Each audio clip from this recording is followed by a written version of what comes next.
Welcome to Flesh of the God. Well, all right. Juror number 82, if you would please stand up, and starting with the verdict for John Michael Hakeem Gibson, would you read it from the top, the very top, all the way down, all the way through? Then after that, I'd like for you to read the verdict for defendant Ms. Smith. Start at the top and read it all the way through. And then I'd like for you to recite the verdict for Mr. Tyrone Taylor. Start at the top and all the way through. All right. What's good, children of the cosmos? God here, back in the digital temple. And today, we're not just peeling back layers of reality, we're tearing through the fabricated curtain to expose those shadows lurking within the system, designed to blind us. We often speak of unseen forces, the energies that shape our world. But what happens when those in power manipulate the very fabric of our justice to serve their own agenda, or perhaps to secure a public victory at any cost? We're talking about a recent verdict out of Fulton County, a case involving a music label owner, John, aka Cash Out Gibson, and his mother, Linda, Mama Cash Smith, and co-defendant Tyrone Rooski Taylor, now found guilty on charges including RICO, trafficking for servitude, and rape. Mr. Wayne.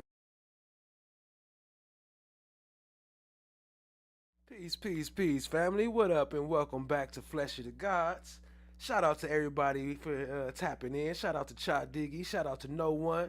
Shout out to Lady Loves Life. Rock Solid TV. I see y'all, family. We gonna get into the sentencing hearing. We gonna start with that, and then we gonna get into the Careton Matthews closing statements a little bit later. Appreciate y'all being here. Make sure you hit that like button. Make sure you hit that subscribe. Appreciate y'all being here. Let's get it, family. welcome to Flesh of the God. Weeks before trial. We'd also ask the court to consider just the danger and threat to the community that these defendants pose. We right now have victim impact letters that we'd ask the court to consider in those statements. I would ask our victim witness advocates to read those into the record at the court's pleasure. All right.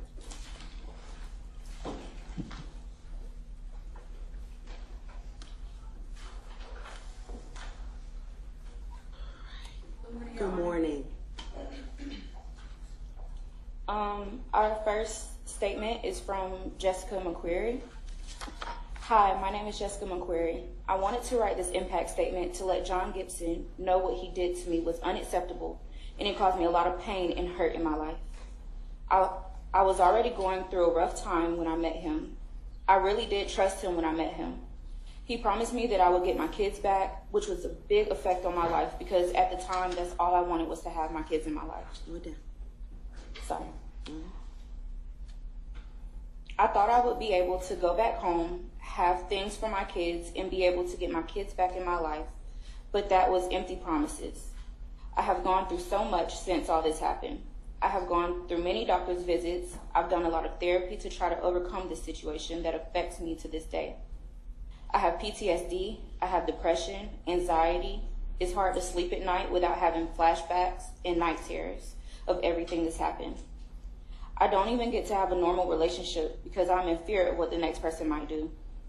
It's hard for me to trust anyone in my life.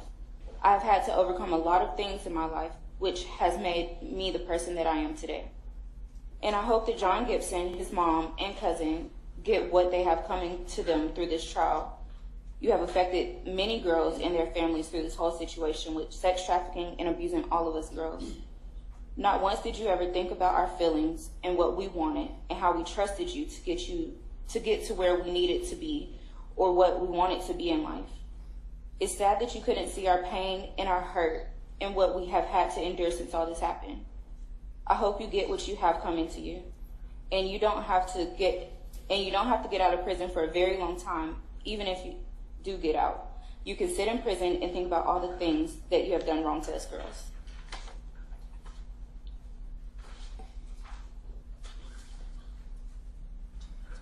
So these are the victim impact statements that they going through right now, which is kind of crazy.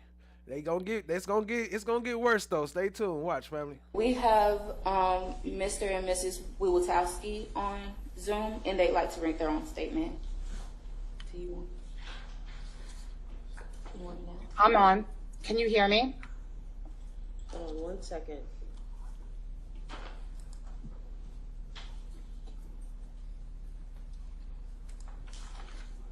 Is this one statement, a joint statement? Yes, ma'am. Yes, it is. Okay. Ms. Wiwatowski, let me Honorable see, Judge. Yes. let me see your face, please. Oh, I'm sorry. I was on. I don't know how to turn it back on. Here it is. I'm more not so privy with Zoom. I use. Thank you. I'll stay on. I have no problem keeping my camera on. All right, go right ahead. Honorable Judge.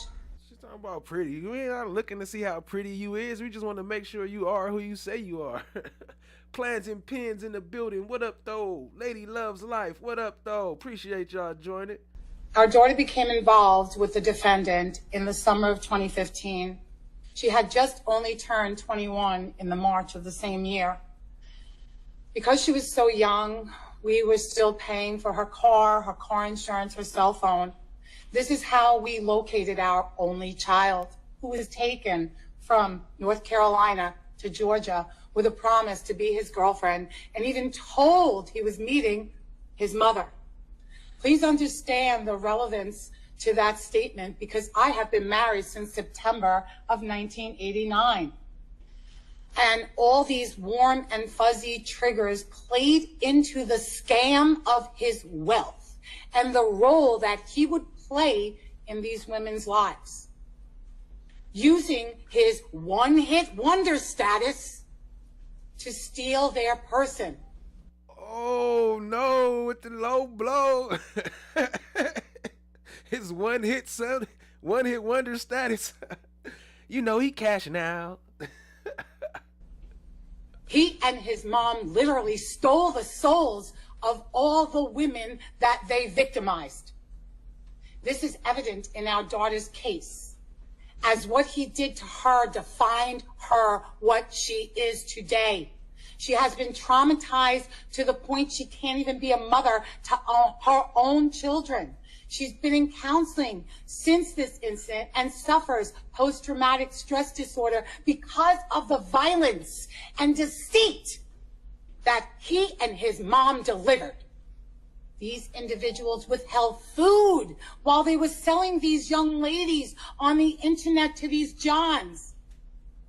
And they would keep every dollar too. That's how they made their money. They didn't make it by music. They simply used the music platform to lure these women in. Please consider that my daughter was an honor student who graduated high school in 2012 with almost an associate's degree in biology, and she was attending college for dental in 2015 when he made his broken promises and forced her into prostitution. We filed a missing person report. We contacted the Atlanta police. When no one listened, I called him, and guess what? I told him, like the movie Taken, I was coming and getting my own. Now, for the defense, who states, well, why did She got bars today, like the movie Taken. you just leave? Because these clowns were everywhere and literally at the side of my car. Ms. Wiwatowski, I want you to focus your statement as an impact statement, and I want you to direct your comments to me, okay? Okay.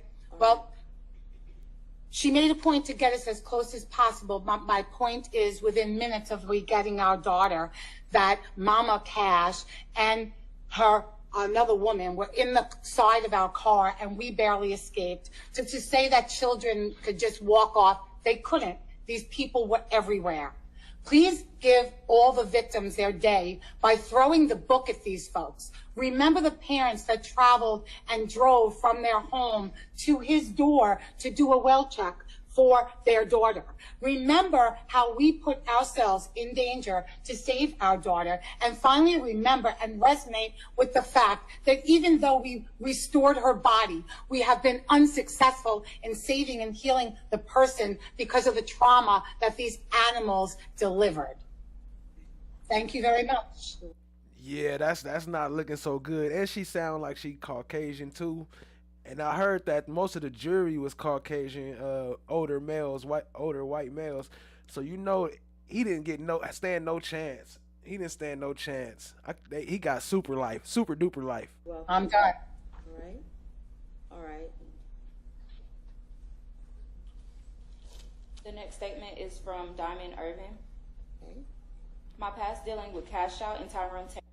And what up, Chan My Black is Golden and Toria Williams. I see y'all. Appreciate y'all, family. Much love. Taylor has impacted my life in a major way. Because of these people, I know they are. Because of the people I know they are, I am in consistent fear of my life and for the well-being of my family. I know what they are capable of, and I know how far they can extend. So for the rest of my life, I will fear that they will kill me. I will never forget the times that he threatened to kill me with a gun, even firing gunshots indoor wherever we were. All because he was mad that I didn't want to go out and do what he wanted me to do. They know where members of my family live, and I will rest easier knowing that these two individuals are locked up for their crimes. I suffer severe depression from my past experience with these two individuals, as well as persistent anxiety.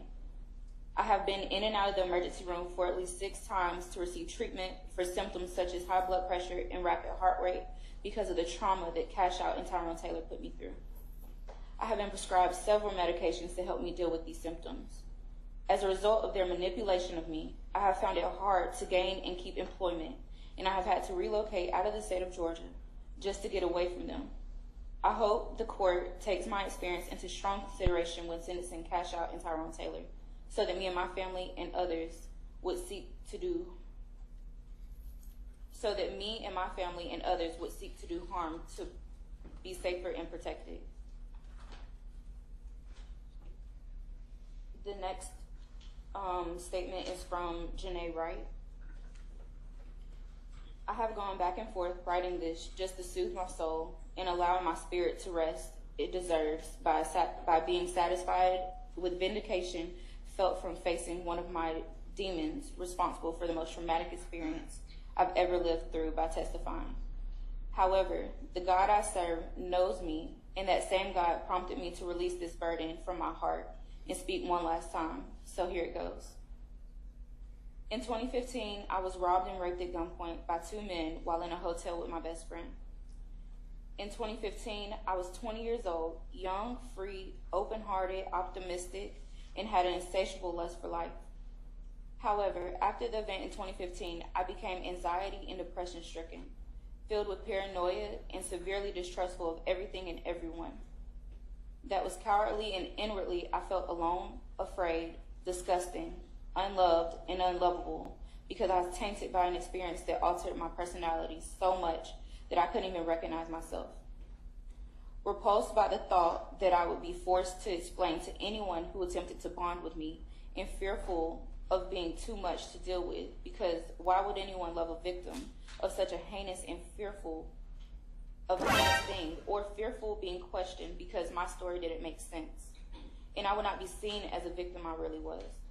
Pushing away anyone close to me before they could leave me first, but worst of all, I felt like I didn't deserve to live anymore.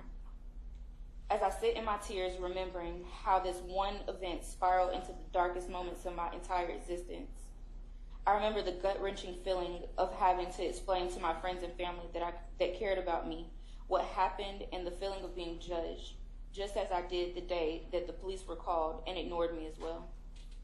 I wanted to die. I tried to die. And had it not been for me hearing my grandmother's voice while I drifted into what I thought would be a peaceful death, after swallowing what I thought was enough Tylenol PM to end my life, I never would have had the strength to turn on my stomach and make myself vomit until it hurt. But at that time, I was miserable, desperate, alone, and afraid of the entire world, and even myself.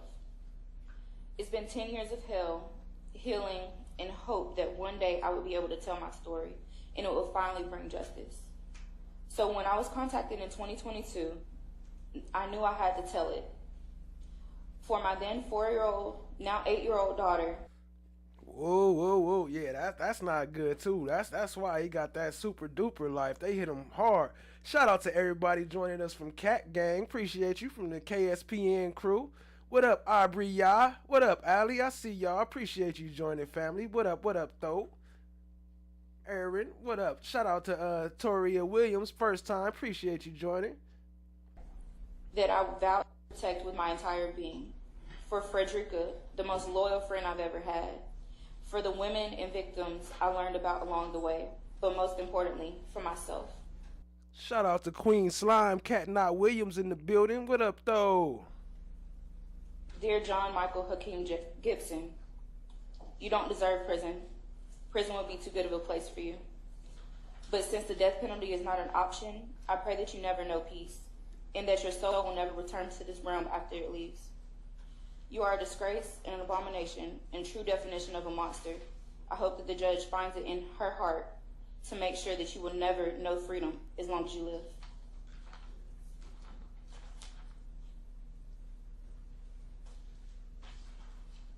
Good morning. I will be reading the statement on behalf of Talicia Dewberry. It states, good morning. Reliving the events surrounding this trafficking case has affected me both mentally and physically. Since the investigation and my testimony, I've struggled with severe nightmares and flashbacks that disturb my sleep and concentration. The memories of what I witnessed and endured continue to resurface unexpectedly, leaving me feeling anxious and emotionally overwhelmed. This trauma has begun to affect my relationship with my loved ones. Where I was once present and engaged, now I feel myself withdrawing, easily agitated, and unable to fully connect. My performance at work has also been compromised. Tasks that once felt routine now don't feel the same, as my ability to focus deteriorates under emotional distress. I share this not as a complaint, but to give a voice to the invisible weight that many survivors carry. I'm committed to healing, and I'm grateful for the resources available, but I hope this statement provides a deeper insight into the toll this case continues to take on my life. Thank you for listening and for advocating on behalf of those who are still navigating the aftermath. Sincerely, Talicia Dewberry. The absence of evidence is not the evidence of absence. What? And yo, big shout out to Brown Sugar Babe out here gifting the memberships. Appreciate you. Appreciate the support. Y'all show Brown Sugar Babe some love. Drop her some coins in the chat. Show her some love. Appreciate you, family. And shout out to Cat Knot Williams. Let me add you up there, too. Shout out to everybody here from Cat Knot Williams. I appreciate y'all hanging out with your boy. Let's keep it rolling. And I have a statement on behalf of Jasmine Brown, which states, I wish him nothing but hell. And now I'll be reading the statement on behalf of Kiera Adams. And Your Honor, we state for the record, we spoke with Kiera Adams' attorney, Jacoby Hudson. He's given us permission to read the statement. All right, thank you. I'm writing this to respectfully provide insight into the profound impact that being coerced into sex work has had on my life and my family. I want you to know the severe emotional, psychological, physical, and social consequences that I have endured. Many days I want to give up, but I keep fighting. No one truly understands the pain that I have experienced and continue to struggle with in my life. I've been wearing an ankle monitor for over 2 years, which means I'm unable to take a simple bath, find clothes to cover it so people don't freak out nor judge me. Daily stress of making sure it's charged, adding weight to my leg, and has severely scarred my ankle. Being forced into sex work was not a choice, but a situation driven by bad consequences or just getting involved with the wrong guy. This experience has left me deep scars in every aspect of my life. The constant fear for my safety and that of my family is overwhelming. As faced with explicit threats of harm if I attempted to leave, the threats created a sense of terror that continues to haunt me and my family daily. making it difficult to feel secure even now. The psychological toll has been devastating, and I have struggled with severe depression, anxiety, suicidal thoughts, numbness, emptiness, and feeling like I am constantly being judged or punished. These mental health challenges sometimes caused me to break down, which left me unable to function normally or maintain stability in my life. The stigma attached to my past has compounded these struggles as I face relentless judgment from others in my community, workplaces, family, and friends. This judgment has made it incredibly hard in my life to secure stable, well-paying employment, as employers often dismiss me upon learning my history regardless of my qualifications or effort. My family has also been profoundly affected. The shame and stigma associated with my coerced involvement into sex work has strained our relationships, caused them significant emotional distress. I'm no longer close with many of my... So they sound like some crazy victim impact statements, but Careton Matthews, he make it sound a little different on his closing statements. But now I don't know. They seem like some real victims. My family members, and they no longer talk to me or want to be around me. They too live in fear of retaliation from those who once controlled me and threaten to cause harm to me and my family, such as shoot up my mom's house. Each day I'm faced with the task of trying to escape the cycle of fear, judgment, and economic hardships, which is very exhausting and challenging. I respectfully ask that you consider the immense challenges I have faced as a result of being coerced into sex work. Challenges that include ongoing mental health struggles, social ostracism, economic instability, and thoughts of living under consistent threats. These circumstances have shaped my life in ways I never could have anticipated, and I am working relentlessly to rebuild and move forward. I now have stable employment and previously enrolled in an online college for animation. I humbly request your compassion and understanding into your consideration of my case. Thank you for taking the time to read this letter and for considering my circumstances. I am grateful for the opportunity to share my story. Respectfully, Kiera Adams. And Judge, we have one more statement by Jordan Adams. She would like to read it for herself. Sure. One more statement. She live. All right. Jordan Adams. You'll come right up here. What up, Please Chot direct Diggy? all your comments to me, okay? All right. Shout out to Chot Diggy in the building. Cat Knot Williams, Freedom Ring. I see y'all. Appreciate y'all.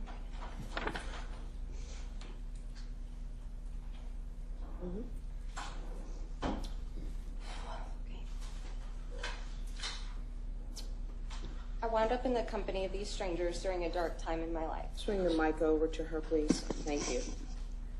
where they violated me, assaulted me, and attempted to market and sell me for the purposes of prostitution. Can you believe that after hours of rape and assault, I consider myself lucky? Because had they been successful, had my family not tracked me down, had Officer Yamians and his degree of skill and experience witnessing victims of human trafficking not recognized my distress and rescued me, I would have been further victimized on a regular basis for God knows how long. In my vulnerable state, I simply wasn't strong enough to save myself or even found value in saving myself. These defendants not only saw this and preyed on this, they further violated, assaulted, and victimized me and attempted to profit off of this vulnerability as if my body was a wholesale product they sought to make revenue from. I need you to know how much these events not only affected me in my life, but even the lives of those I love. These crimes go much further beyond just us women in this case, but the loved ones in our life as well. In the past 6.5 years, I've had nightmares on average 1 to 2 times a week. My own daughter has woken me up from these nightmares, my girlfriend, family members. I've been told I sound petrified, probably because I am. In these nightmares, it's always the same. I'm held down, I cannot move, and their voices are laughing at me, telling me they're going to do whatever they want to me. I can't breathe, and I gasp, and I wake up crying. Like my mother and brother mentioned when they picked me up, I was utterly broken with a 1,000-yard stare. That didn't go away for about nearly 2 years after this event. I was catatonic. I couldn't be near or close to men. It was difficult to hold down a job. The flashbacks would often come crashing into my brain, solicited or not, to the point I'd have panic attacks and even cover my ears in an attempt to quiet their haunting voices in my head. The day these defendants chose to commit these crimes against me, they gave me a life sentence, and there was no mercy or consideration. And while I worked my butt off to successfully complete probation, win custody of my daughter, and work at nearly every major gun store and firing range in the state of Georgia to become a qualified firearm instructor in the areas of self-defense, I can tell you today that none of it has fully healed me from this violence and trauma. Oh, she training shooters now. Oh, snaps. Traumatized person training shooters? That's kind of dangerous. I ain't gonna front. I don't know if there will ever be enough time. On an everyday basis, I wear 4 to 5 blades, a stun gun, pepper spray, a full-size weapon, and 80 rounds of law enforcement grade HST. And my clients often ask me, is that necessary? And Your Honor, I say absolutely. Because I know what it feels like to nearly lose your life, and as a woman lose a piece of your soul and that you can never get back, to witness and encounter evil where there's no hesitation to harm you. I've seen it and survived it.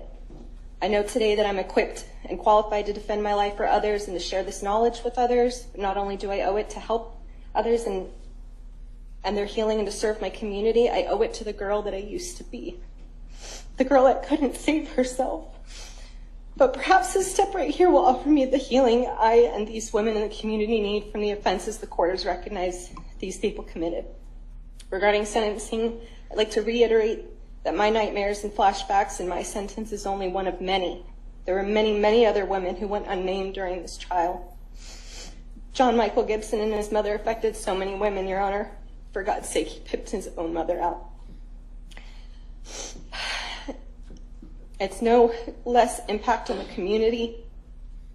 What their sentences should be, I know that's your decision, but this is, I'm sorry, excuse me. They were in a criminal organization of prostitution and human trafficking, victimizing other women. They're all old enough to understand and know better. Your Honor, I want to thank you, the court, the jurors, and the state and its law enforcement officers for saving me when I couldn't save myself, for holding all the defendants accountable, and for rendering a decision today regarding penalty in this case.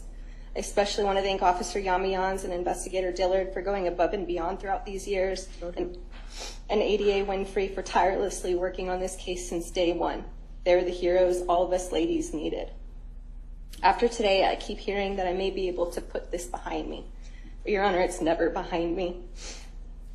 It's always with me, even in my sleep and my subconscious. I wish I could better describe to you what it feels like to be a broken human being, to be broken by witnessing and enduring true malevolence. It changes you, it shakes you to the core, and the reverberations are like a ripple effect from a pebble in a pond that ebb and flow for eons. The defendants showed no mercy when sentencing me, and I ask you today that you take that into consideration when sentencing them. Thank you again.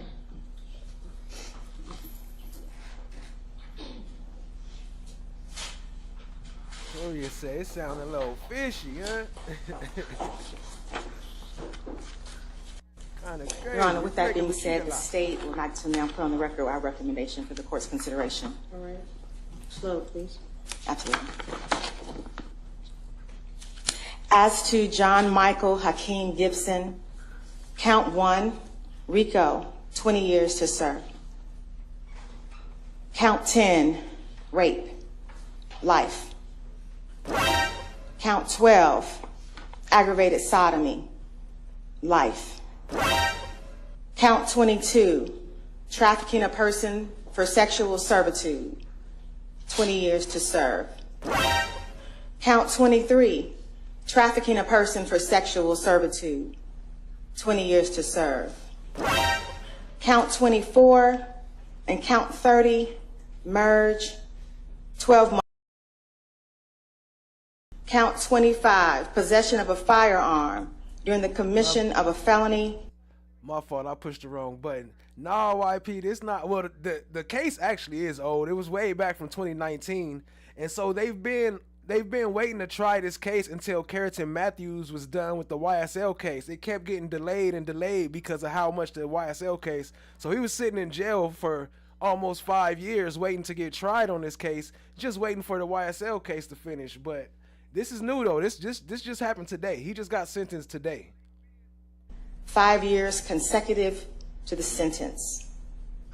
Count 26, pimping, 12 months to serve.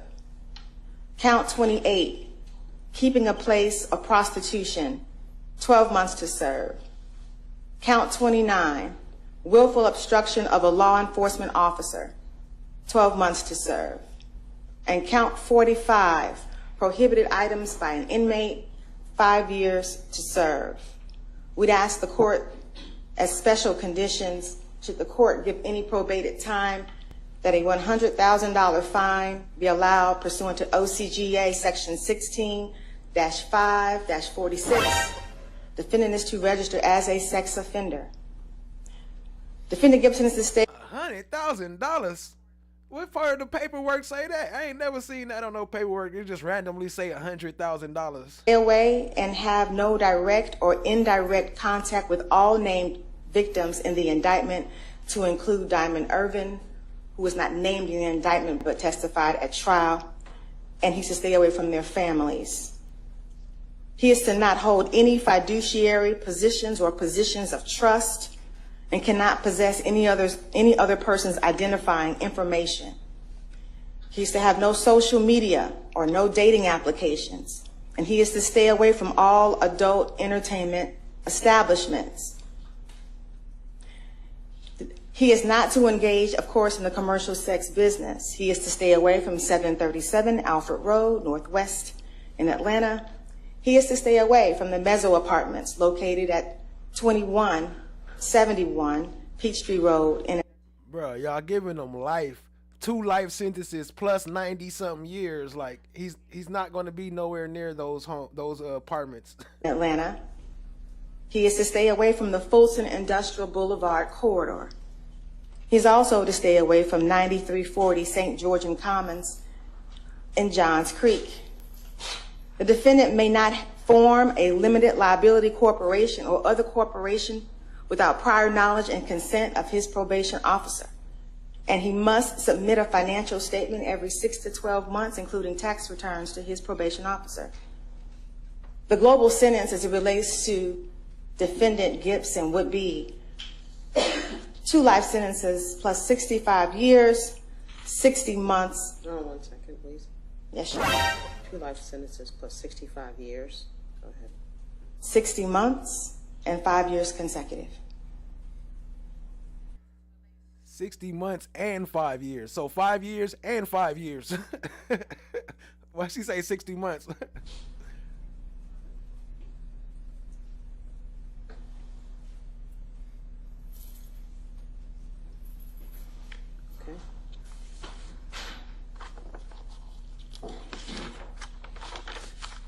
Yes, all the sentences to run consecutive. As it relates to Linda Smith, also known as Marinka Vinny, count 1, RICO, 20 years to serve.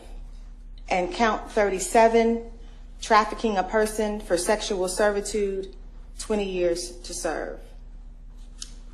We are also asking for the same special conditions as enumerated as to defendant John Gibson. That's a global of 40 years to serve. As it relates to Tyrone Taylor, he is an A recidivist. So 12 months for each of the 5 misdemeanor charges, the pimping, pandering. Got you, Aaron. Appreciate you. And the sentence we would ask is as follows. Count 1, RICO, 20 years to serve. Count 9, rape, life. Count 11, aggravated sodomy, life. Count 13, trafficking a person for sexual servitude, 20 years to serve. Count 15, aggravated assault with a deadly weapon, 20 years to serve. Count 16, false imprisonment, 10 years to serve. Count 17, pandering by compulsion, 10 years to serve. Count 18, possession of cocaine, 3 years to serve. Count 19, tampering with evidence, 12 months to serve. And count 20, willful obstruction of a law enforcement officer, because this is his second offense, 10 years to serve. We'd ask the following special conditions would apply. He is also to have a $100,000 fine. He is to register as a sex offender. He is to stay away and have no direct or indirect contact with any of the named victims, to include Diamond Irving and their families. No social media or dating applications. He must stay away from all. Dang, he can't use a dating app? He not allowed to date? Adult entertainment establishments. And he's also to stay away from the Fulton Industrial Boulevard corridor. We are also asking that defendant Taylor submit to alcohol, drug, and treatment evaluation and any recommended treatment and random screens. That is a global sentence of 2 life sentences. Yeah, Aubrey, y'all, they was workers. And also, they wasn't, like, locked in. They was, like, go and leave at your own free will. But that's not how they made it seem in the court. But we got the closing coming up. We're going to cover all that in the closing with Careton Matthews after this. Plus 93 years and 12 months. In closing, Your Honor, the state would ask that the punishment fit the ends of justice and bring sufficient closure to these victims in our community, our city, and our state. Thank you. All right. Mr. Mayor.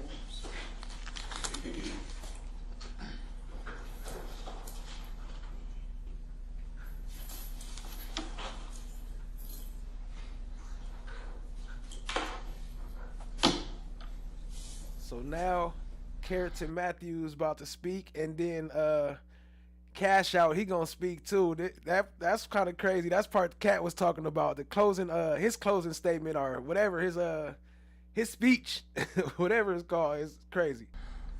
He sound like a pimp. Good morning to this honorable court. Careton Matthews, Senior and Junior, on behalf of Mr. John Michael Gibson. In all things, we will give thanks. In all things, under all circumstances, good or bad.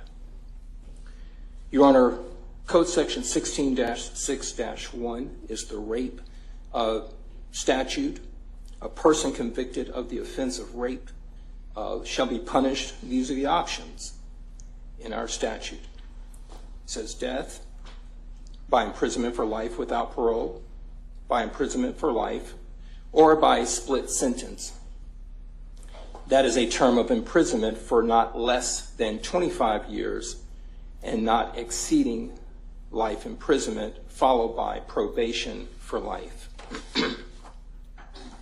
That's a whole lot of lives.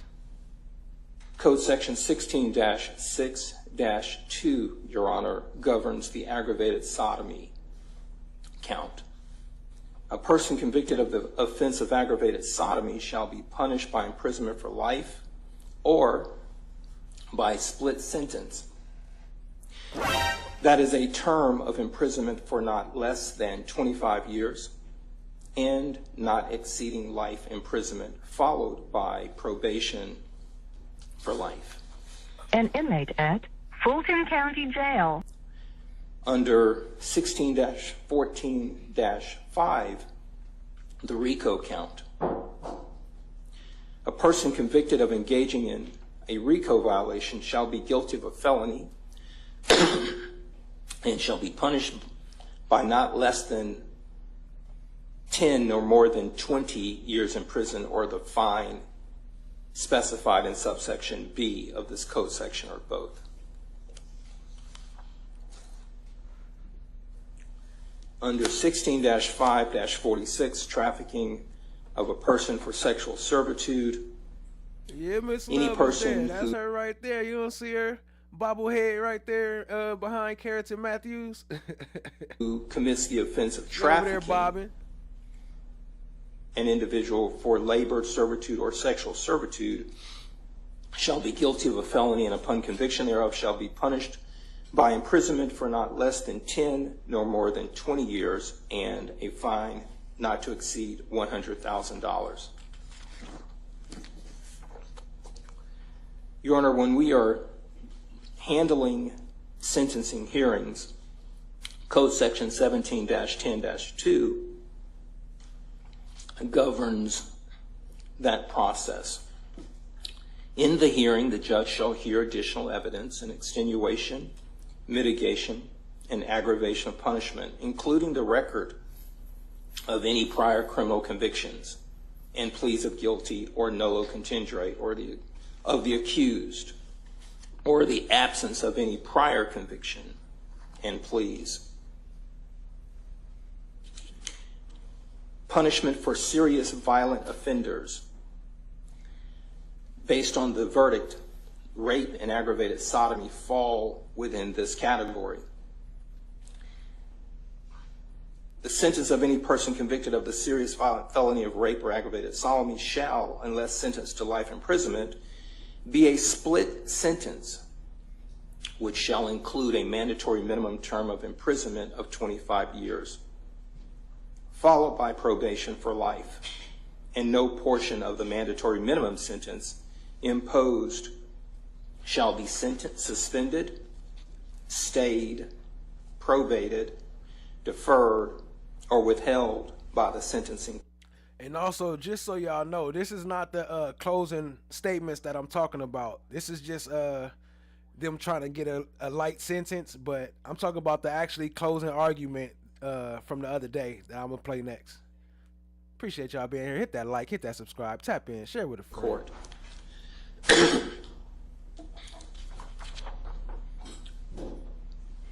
Your Honor, under 17-10-10, concurrent sentences, where at one term of court a person is convicted on more than one indictment or accusation, or on more than one count thereof, and sentenced to imprisonment, the sentences shall be served concurrently unless otherwise expressly provided therein.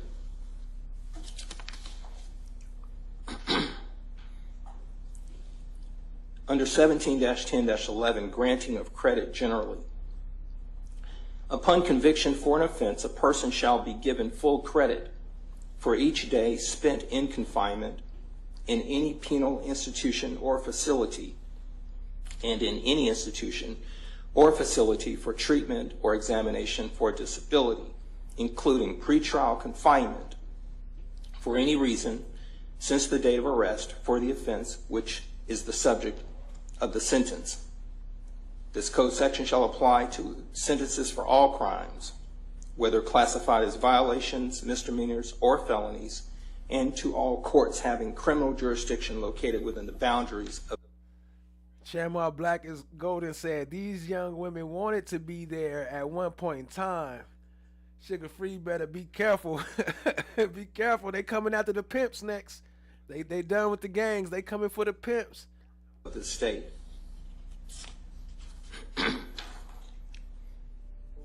Your Honor, under 17-10-12, the custodian of the defendant shall be required to make an affidavit specifying the number of days which the defendant has spent in confinement in his custody, and furnish the affidavit to the clerk of the court within 5 days after sentence is imposed if the defendant is convicted.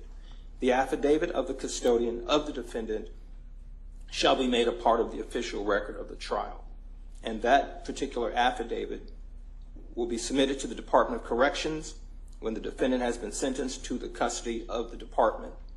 The Department of Corrections shall give the defendant credit for the number of days spent in confinement prior to conviction and sentence, as reflected in the custodian's affidavit, before forwarding the record to the State Board of Pardons and Parole. Your Honor, our legislature has set forth in these types of crimes where there's been a conviction the contemplation of various aspects of sentencing. one that can include a minimum sentence of 25 years followed by life on probation. I will note for the record, Your Honor, that prior to trial, the state of Georgia recommended to Mr. Gibson a sentence of 25 years on the rape.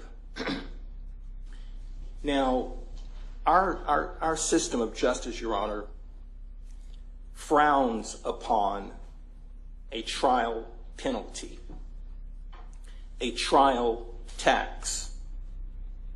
Oh, they for sure hit him with that trial tax. They for sure did that, because he was first offered that 25 years, but they didn't give him that. They taxed him for going to trial.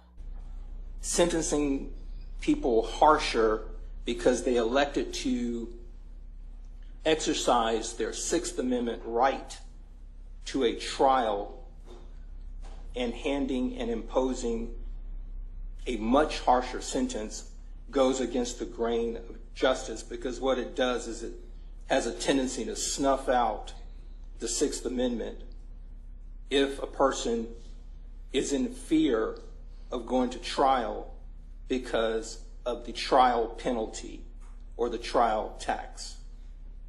So we're asking this court to exercise the good judgment that it has and has done throughout this trial and throughout its tenure on the bench to level a sentence that is fair, one that is just, and one that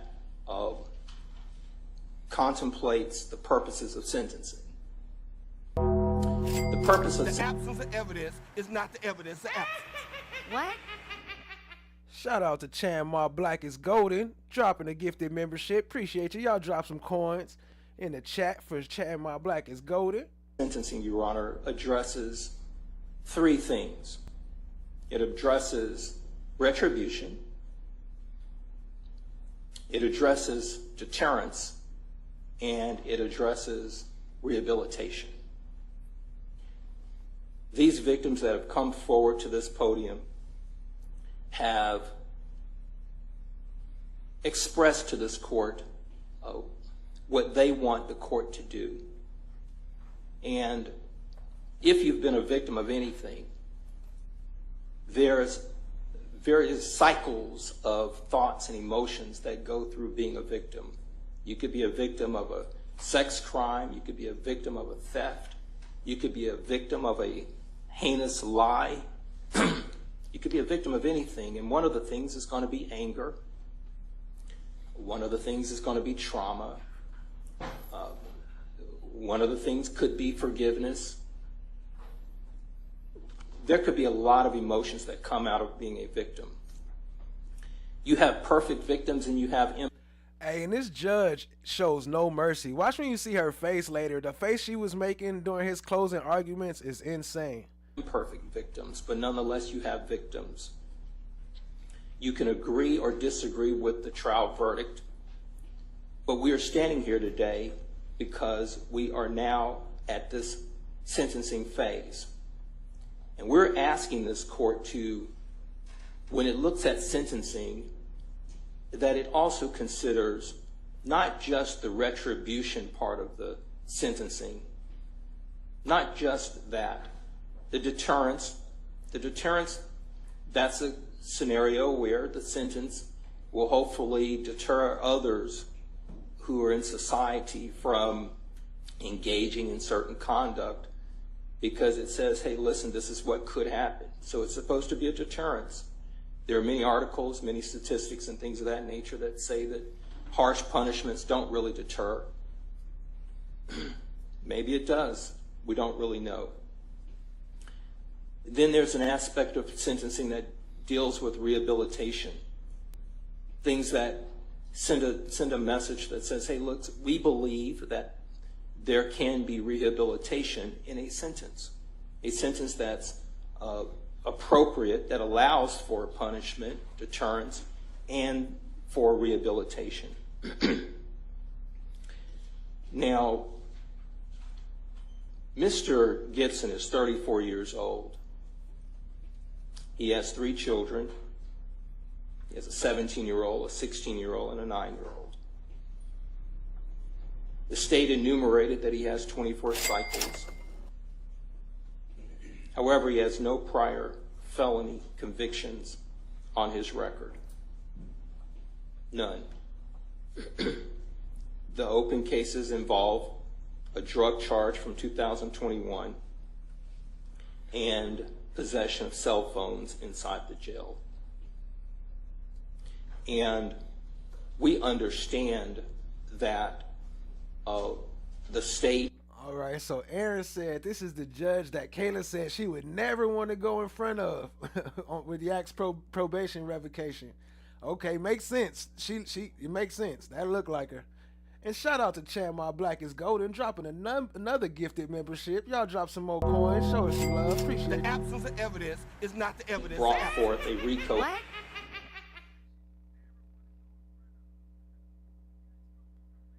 indictment, and they put in this indictment a period from 2013 down through 21, 22. They did say that there are countless unknown victims. That's what they said in their representation to the court. Countless unknown victims. We are here to deal with what was heard inside this trial and what is known about 1710-2 as it relates to my client's criminal history. They also indicated that there were, quote, attempts to contact Kiera Adams weeks before trial. That is the absolute first time today that I've ever heard that representation being made. No information concerning that was brought forth to this court pre-trial. None of that information was brought forth from that witness stand during the testimony of Kiera Adams. So that's a first for me to hear that information. Each of these young ladies that have come forward, and we know who did testify in this trial, and we know who did not testify in this trial. And we don't know why individuals did not testify in this trial. We were not provided that necessary information. The court was not, nor did we. Side note, they also had one of the Johns, one of the people that was paying for the prostitution. They had him in the RICO indictment as one of the RICO members, but he got severed though and cut out. Now, this court has heard from each of the pieces of evidence in this case. This court has heard from the witnesses in this case that did testify. This court heard cross-examinations of each of these particular witnesses. And the court heard the jury's verdict. Today, the state asks for 2 life sentences, and they ask for 60 years. They ask for consecutive time. They ask for a very stacked, harsh penalty, a trial tax, a trial penalty. Now, sometimes courts say, well, Mr. Matthews, you know, the court can say, well, I was in the trial and I heard from these victims and I heard the evidence. And the court did. That's a fact. Charles said, I know Rico motherfucker tired. What? I'm over The court heard this entire trial. And I know this court to be a fair court. And I know that a sentence that is proper is one that takes into consideration all of the things that are outlined in 1710-2 and the victim impact statements combined, and the fact that my client has no prior felony convictions, and the purposes of sentencing, and the court will fashion a sentence. Now, if a person is granted a life sentence, Your Honor, the statute says that that person will become eligible for parole after serving 30 years in custody. That's what the statute says. And that's what I understand the law to be. Bruh. I'm not asking this court to give Mr. Gibson a life sentence in this case. I'm not asking the court to give Mr. Gibson 2 life sentences. I'm asking for concurrent time. I'm asking this court, Justice is blind. Everybody can hear. before the trial, the recommendation was 25 years. He did not accept that because Mr. Gibson wanted his day in court, and he got that. He received his day in court, Your Honor.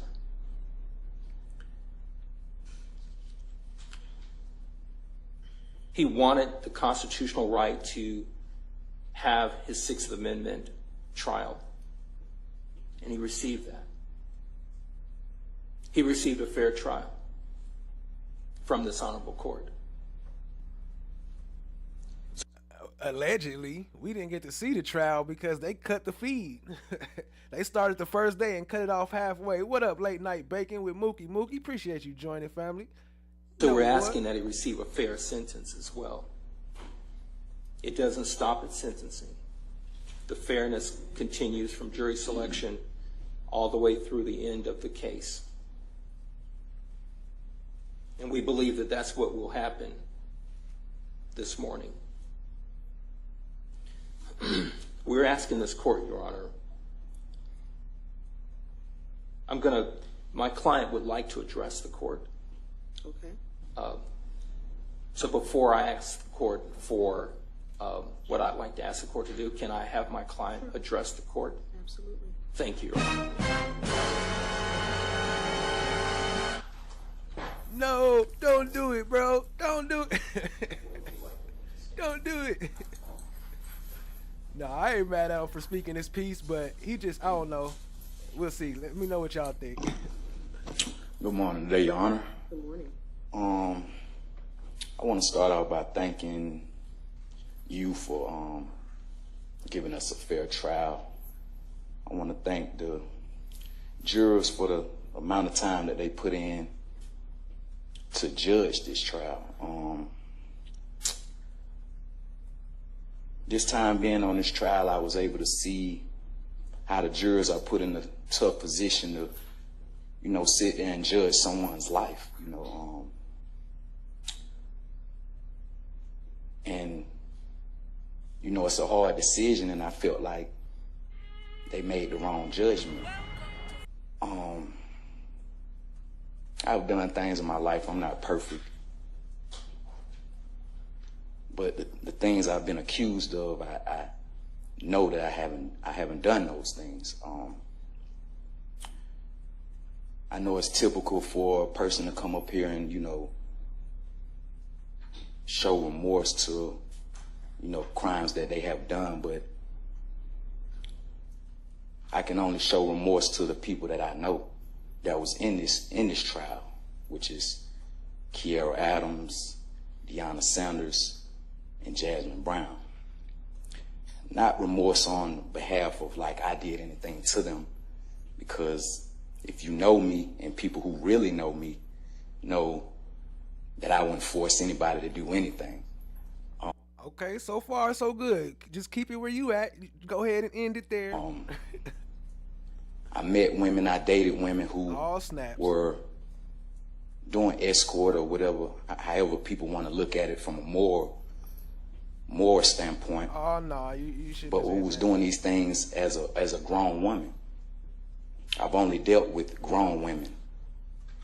Nothing was forced. Nothing was coerced or anything of that nature. So basically you saying you pimped them, but you didn't force them. You supposed to let the lawyer say that. You ain't supposed to say that. If you notice, before this trial, no woman can say anything about that, about me before this trial. If you notice, before this indictment, no woman can say anything about me before this indictment. I get the situations that people are put in when they're faced with a certain type of crime or a certain type of time, and they're bullied into this situation to put the blame on someone, or to put the blame on Cash Out, or to put the blame on someone who's at the top. That's why I didn't really fault them for their decision. I didn't fault Deanna Sanders for making her decision during a proffer. She just had a child. Mind you, she was just on video call with me while being incarcerated. I don't fault Kiera Adams for doing the things she did with her proffer, because mind you, she was facing a certain amount of time handling her probation in different cases that she's on. I don't fault people for making accusations, because I'm a man that typically let women leave on their own behalf. Never held them in prison or held them in slavery or said, you can't leave me, or you can't do this. Every woman you seen come on this stand, she chose me, showed you that they left and came back willingly on their own. What I mean by that, they left on their own and they came back willingly on their own. During this trial, I was able to see, you know, how valuable life is and how valuable the people that you hang around, or the people that you even date, or the people that you even know, how valuable it is to judge their character. Sometimes I let people stay around who I knew was going to affect a situation that I had going on. So I don't, and for the people who came to this trial that I never met a day in my life, never had any contact with them, never had a text message with them, never had an interaction with them, don't even know where most of these stories came from, is baffling. Never forced a woman to commit a sexual act. Never. I've been traveling all around the world from here to Dubai, and you would never hear a woman say that I forced them to do anything sexual or commit a rape with anybody. I don't hang around people that do things of that nature. I feel like, and somebody asked me this the other day, it was like, every time I see your head high and you are always smiling, because when you have that confidence, it takes me back to the Bible. When you have that confidence and you know you can be falsely accused. The Bible and confidence? Why you talking about pimping? Come on, man. What you doing here? Things Jesus was falsely accused. A lot of the prophets were falsely accused. You don't have that emotion like you've done something. You know, so if you seen me with my head high, or if you seen me smiling, it's because I know at the end of the day, through Jesus Christ, the Most High will always give you the actual judgment. So I really thank you for providing us a fair trial. Just me getting to know you during trial, I was like, you know, she's just the judge. But when you sit 12 people in that panel and you know, have them, you know, judge our lives and, you know, put them in a position to judge our lives, you know, it takes you back to, once again, the Bible, when people had to judge these prophets' lives.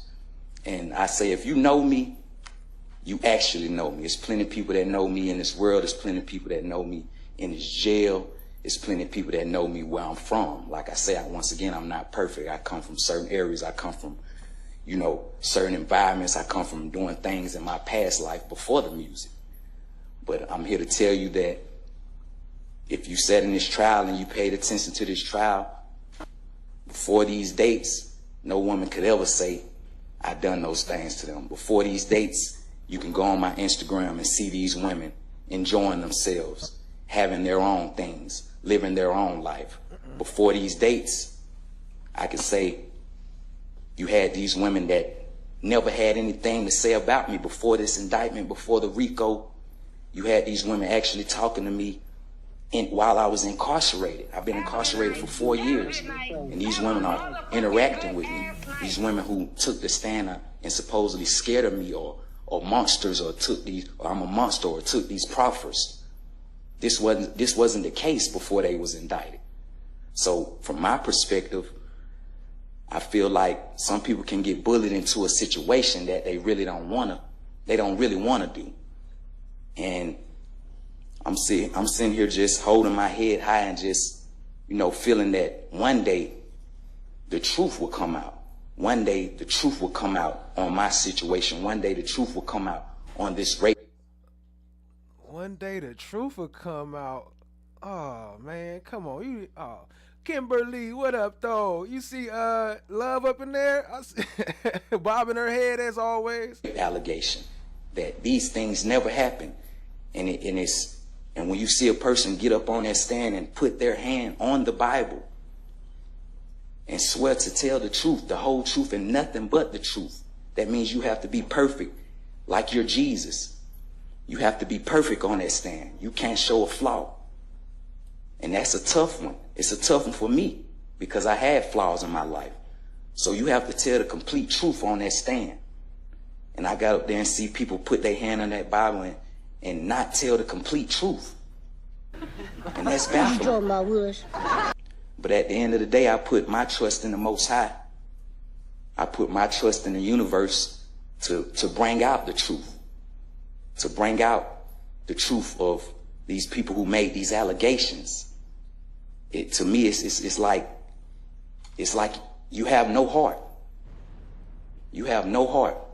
And I know people want me to stay in line or walk a toe, but when you're speaking something truthfully and you're speaking from the heart and you know that this is not your character, something must be said. And I just wanted to address the court and give my perspective on the things that I felt during this trial and the judgment that I felt that the jurors gave us was not the correct judgment. And it will show. All right. Thank you. All right. It will show. All right. I mean, he must gonna appeal it. Your Honor, thank you for allowing. Yo, that was insane, yo. He sounded like a pimp. Like he was like was he trying to woo the judge a little bit? I'm saying if you followed the court, if you was paying attention to the trial, you know what I'm saying? That ain't funny though, man. This dude got life, double life. Mr. Gibson to speak to this honorable court.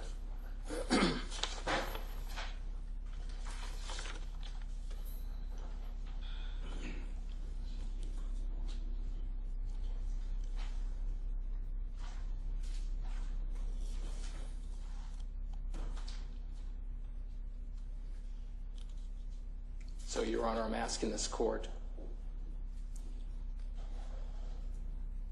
I think he had to gather himself. I think he was tore up by that. I think he might have been tearing up a little bit.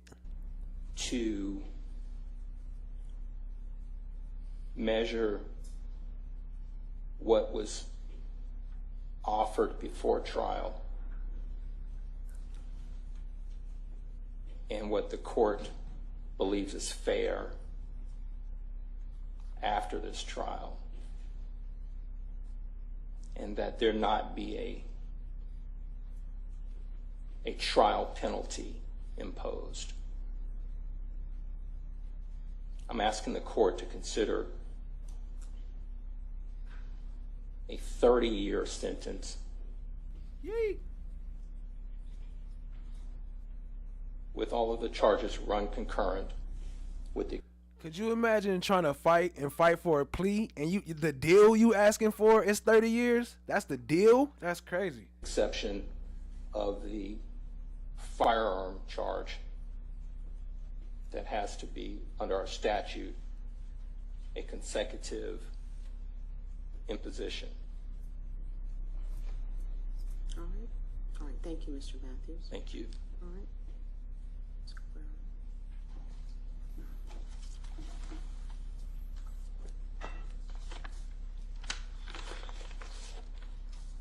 She's had not a single negative incident during her stay at all.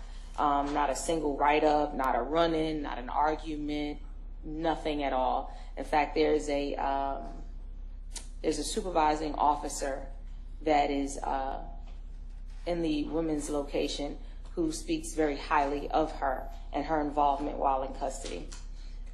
Correction, it's 1 in 37. I'm sorry, is it 37? Yes. Okay, 1 in 37, my apologies. Go ahead. Her last, as the state shared with you, her criminal history, the only other felony to speak of related to Ms. Smith is some 32 years ago. And it's in regards to a possession of marijuana charge. While she's been in custody, she's been positively engaged and working on rehabilitation. One of the things that Mr. Matthews mentioned that is expected to come out of sentencing and what the expectation is. She's already been working on her rehabilitation since she's been in custody. She has been a pod worker, which is the equivalent of a trustee. So her requirements there is that she cleans the pod, that she passes out food, that she mops floors, that she sweeps floors, that she makes sure that clothes get washed. And while that sounds to some, while it might be, I don't know, even demeaning to some, it's actually a privilege that's bestowed upon them while they're in custody, that they're able to be trusted to do these things. And she's been trusted to do these things while she's been in custody since 2022. She has participated in the New Beginnings program, is still participating in the New Beginnings program, working towards the certificate that they receive at the end of that. Through that, they participate in anger management, parenting classes, AA classes, cosmetology, all these things, regardless of whether or not these are areas that pertain to their particular arrest or pertain to something that they have personally asked for or needed, and she's walked through all of them. She's participated in everything. Since she's been in custody, she has been conducting Bible study for the past, I want to say, 2.5 years, and in that she has received a certificate, and it's for the faith worth dying for, having achieved a grade of 100%. She's also participated in lessons on assurance and received a certificate for that through the Set Free Prison Ministries Rehabilitation by Regeneration program that's at the jail for her. What up, sweet tea? Thank you for joining. During the time that she's been in custody, she's unfortunately lost her father. During this trial, you learned that while at the home in Johns Creek, her father lived with her. She had family that lived in the home with her, and she was a primary caregiver. Since she's been in custody, she's lost him. Her mother is 77 and is in Alabama. Her brother is just 50, and during the time that her father was severely declining, he went into a coma. He's recently come out of the coma. He requires speech therapy. He requires, I believe, occupational therapy and physical therapy, and is receiving dialysis. So naturally, her mother at 77, her brother at 50 with all these now special needs, these are folks that she would like to get back to, folks that she would like to be able to caregive for like she did for her father while he was ill before she went into custody. For that. Ain't no more of that. We attempted, Ms. Smith never wanted to be in trial. Ms. Smith never wanted to have a trial. And so there were several conversations and meetings that the state and I had, and the bottom line is that we were just far too far apart. YP says she's valedictorian now up in that mother. Valedictorian up in that mother. On being able to reach a negotiation that we could present to this court. So she ended up in trial, but definitely not a choice of hers. I've heard the recommendation from the state, which ultimately is the max on the 2 charges and to run them consecutively. On behalf of Ms. Smith, I would ask for something different, but I do want to allow Ms. Smith an opportunity to speak on her own behalf if Your Honor would like to hear from her. You can come over here. Oh, snaps. Here we go again. Round 2.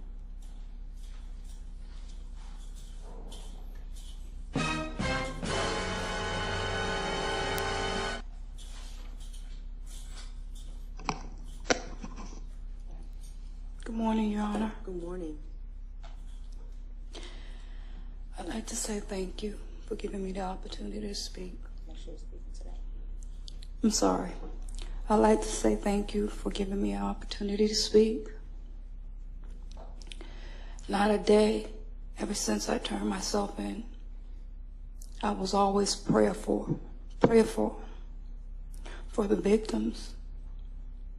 I take accountability. I pray for them continuously. I pray for the district attorney's office. I pray for you, Judge, because that's what God requires me to do. And that's what I truly feel in my heart, because I love God so much. I'm so full of joy. That Friday, when the verdict came in, I wasn't angry at all. Not at all. I almost thought something was wrong with me. So that Saturday, well, the night before, let me back up. I talked to God like I always do. And he said, I must give my testimony to the young ladies in New Beginnings. And I said, Father God, I don't want to put my business out there. That's my business. But Father God said, your business is my business, and my agenda is your agenda. He said for me, which I always do, I respect authority. And Sergeant Ball was on the shift in my pod. So I had to speak to her. I was kind of afraid to speak to her. But Father God reminded me, he said, I'm by your side, do not fear. So I pressed the button and I asked, could I speak to her, because I knew that in order to get my testimony, there's authority that I must talk to. So I went out and she asked me what was going on. And I said, Sergeant Paul, I'm asking, like, during devotion, will I be able to give my testimony? Because that's what God has said for me to do. It wasn't a choice. God doesn't give you that. She dropping a sermon today. He gives commandments. And I never want to be disobedient to God. She said, Miss Smith, she said, you cannot be disobedient to God. So if you give your testimony and it just saves one person, just one person, you've done what God asked you to do. So I gave my testimony to about 35 women in the New Beginnings pod with me. God was speaking through me. I give him all the praise and glory. It's not me at all.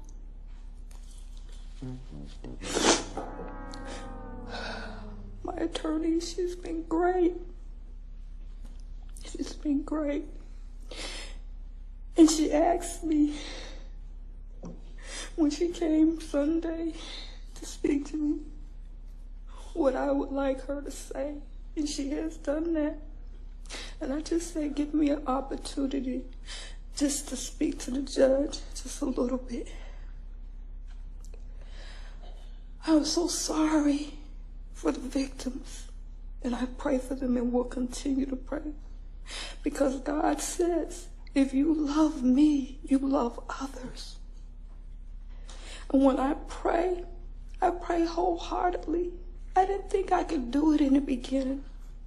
I said, God, I don't know if I can do it. So for those of you who haven't followed the case, stay tuned, because Careton Matthews is gonna break it all down during the closing statement I'm gonna play next, and you'll kind of get a better idea. But for those who don't know, they in there for pimping and pandering, and yeah, they gonna sentence them. She about to sentence them right now after they get done talking. Also, but he knew He knew exactly what he wanted me to do.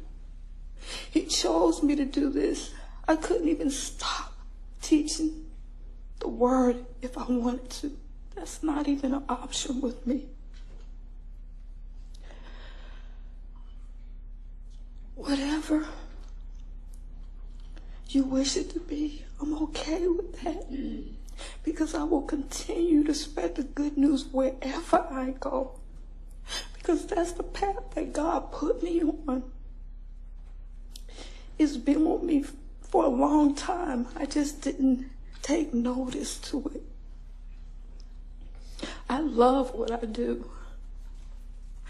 I love spreading the good news. I love showing love to all, and I mean it wholeheartedly. I'm not angry at all. And I thank you for this opportunity. Miss Winfrey, I thank you. I thank everyone. Thank you.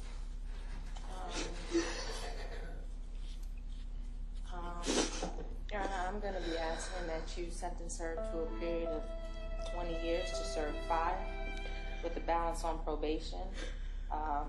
The state has listed their conditions. I have no objection to the conditions that they have listed, so I ask that those conditions be the conditions that this court sentence her to. And that she be allowed to serve the balance of her 20 years on probation outside of that 5 years. All right. Thank you, Judge. Thank you.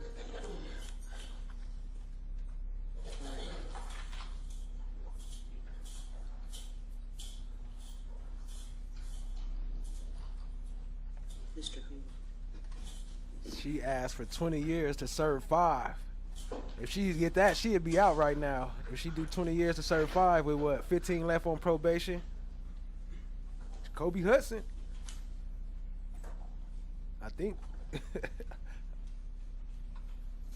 Good morning, Your Honor. Good morning. I will be brief because Mr. Matthews said a lot of what I was going to say up here for Mr. Taylor.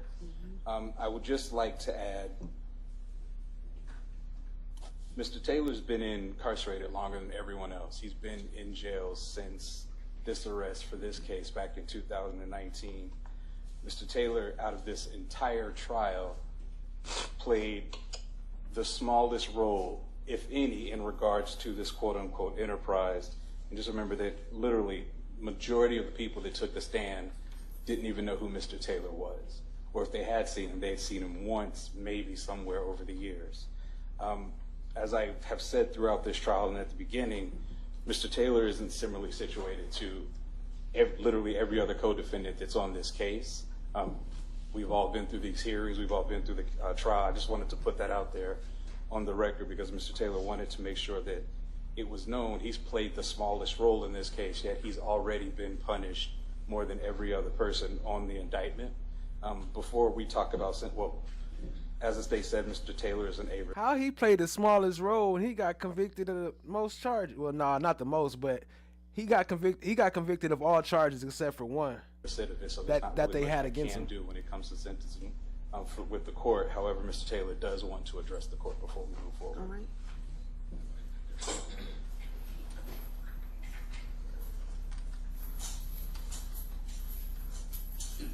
Here we go, round 3.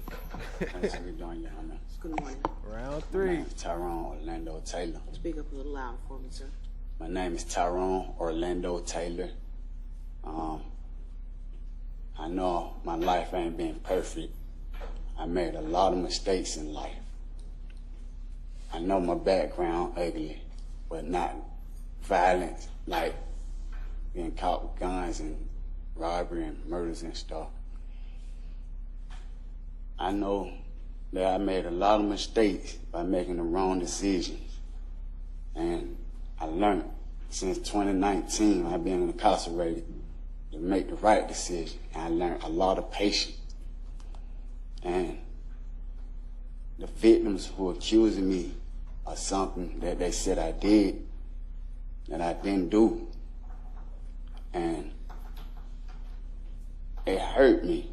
Since I've been locked up, my family, I've been having folks dying on me.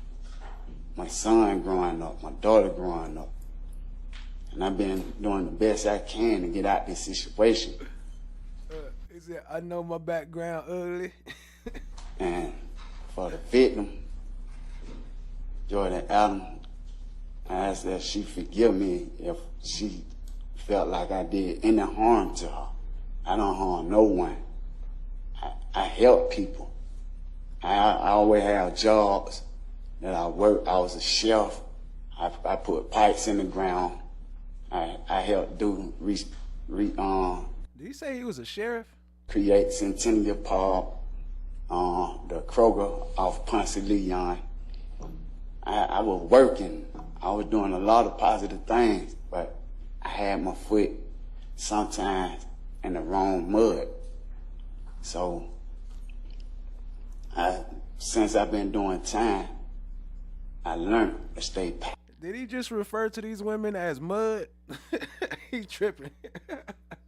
Oh, Chief. Okay, what up, Jazzy T? I see you, Queen Jazzy in the building.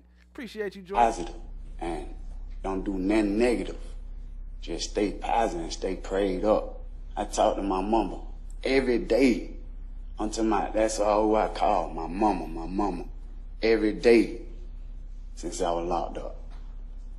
And I talk to my son. I tell him, make the right decision. I talk to him like he's a brother. Make the right decision. And think about the consequences on the bad and the good. And I know that people judge me on my look 'cause I got a strong face. I'm a man. I look like that. I can't help how I look. I'm not no violent person, no hurter. I don't hurt nobody. Look, he said I ain't violent. I just look like that. It's just this resting nigga. Oh, my bad. And any woman who got up to understand and say I hurted them, they can't show no proof, no picture, no report that I really physically hurted them. I got a mother, I got sisters, I got nieces, I got aunties. I love women. I ain't ever committed no crime that they're accusing me that I committed. He said, I love women's. I love women's. Sweetie, you soft. You can look at my record. In the past, I was a user. I used to use drugs, and in 2017, I was in a drug program called Stan Inc. Fulton County put me in there. And when I was in there, when I completed the program, I was with my friend Felicia. I was in a relationship with her. In 2017, 18, and 19, I got caught up with this for something that I didn't do. And I don't know how to say it, but I know that if I actually can't get another chance to prove that I'm a righteous person, I'm not violent, I'm not no threat, I'm not none of that what they saying I am. I promise you I'm not. You just want another chance. That's all I got to say, Your Honor. Thank you, Mr. Be well. Your Honor, thank you for giving him the Crazy opportunity though, like, to speak. it's not like they didn't kill nobody or nothing like that. I'm not saying they shouldn't be punished, but these punishments that they about to get is insane. Like, 10 minutes. for pimping? And he didn't even, matter of fact, the dude that was just talking, he got convicted of every charge of transporting for sex and sexual, all that. He got convicted of every charge except for pimping. That's the only one he didn't get convicted for.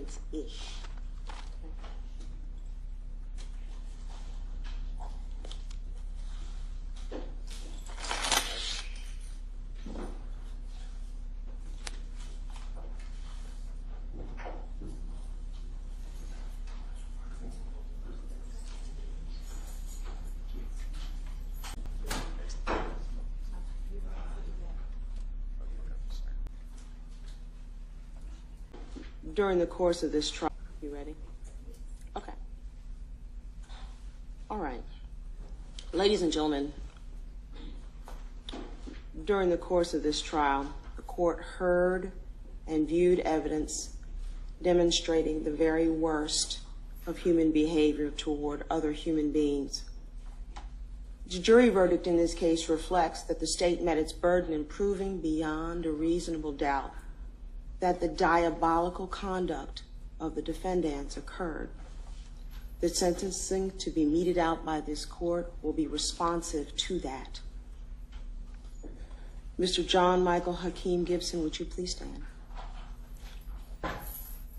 Okay. On count 1, violation of the Georgia RICO Act, 20 years to serve in confinement to run consecutive with count 10. On count 10, rape, life in confinement. Count 12, aggravated sodomy, life in confinement to run concurrent with count 10. Count 22, trafficking a person for sexual servitude, 20 years to serve in confinement to run consecutive with count 1. Life with 20. Count 23, trafficking a person for sexual servitude, 20 years to serve in confinement to run consecutive with count 22. Inside it. Count 24, on the lesser included offense of battery, 12 months to serve in confinement to run concurrent with count 10. With another year on top Count of 25, possession of a firearm during the commission of a felony, 5 years to serve in confinement to run consecutive with count 23. Count 26, pimping, 12 months to serve in confinement to run concurrent with count 10. So it was 12 months. So he only got a year for pimping. So they gave him life for rape. Count 27, pandering, 12 months to serve in confinement to run concurrent with count 10. Count 28, keeping a place of prostitution, 12 months to serve in confinement to run concurrent with count 10. Count 29, willful obstruction of a law enforcement officer, 12 months to serve in confinement to run concurrent with count 10. Count 30, simple battery, merges into count 24, battery. Count 45, possession of prohibited items by an inmate, 5 years to serve in confinement to run consecutive with count 25. Conditions of this sentence: no contact with any of the victims named in the indictment, to include Diamond Irvin or their families.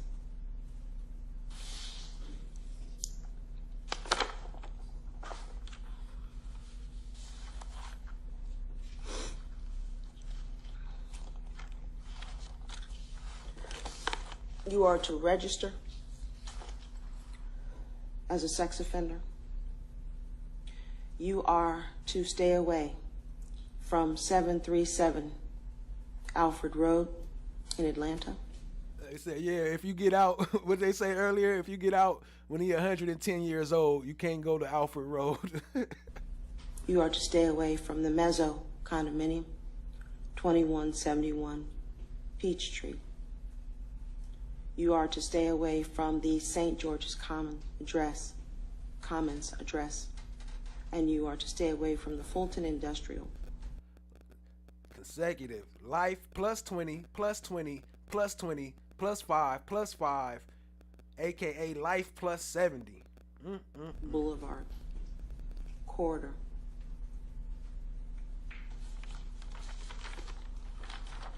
All right. You may be seated. All right. Ms. Smith, And counsel, please stand. As to count 1, violation of the Georgia RICO Act, 20 years to serve in confinement.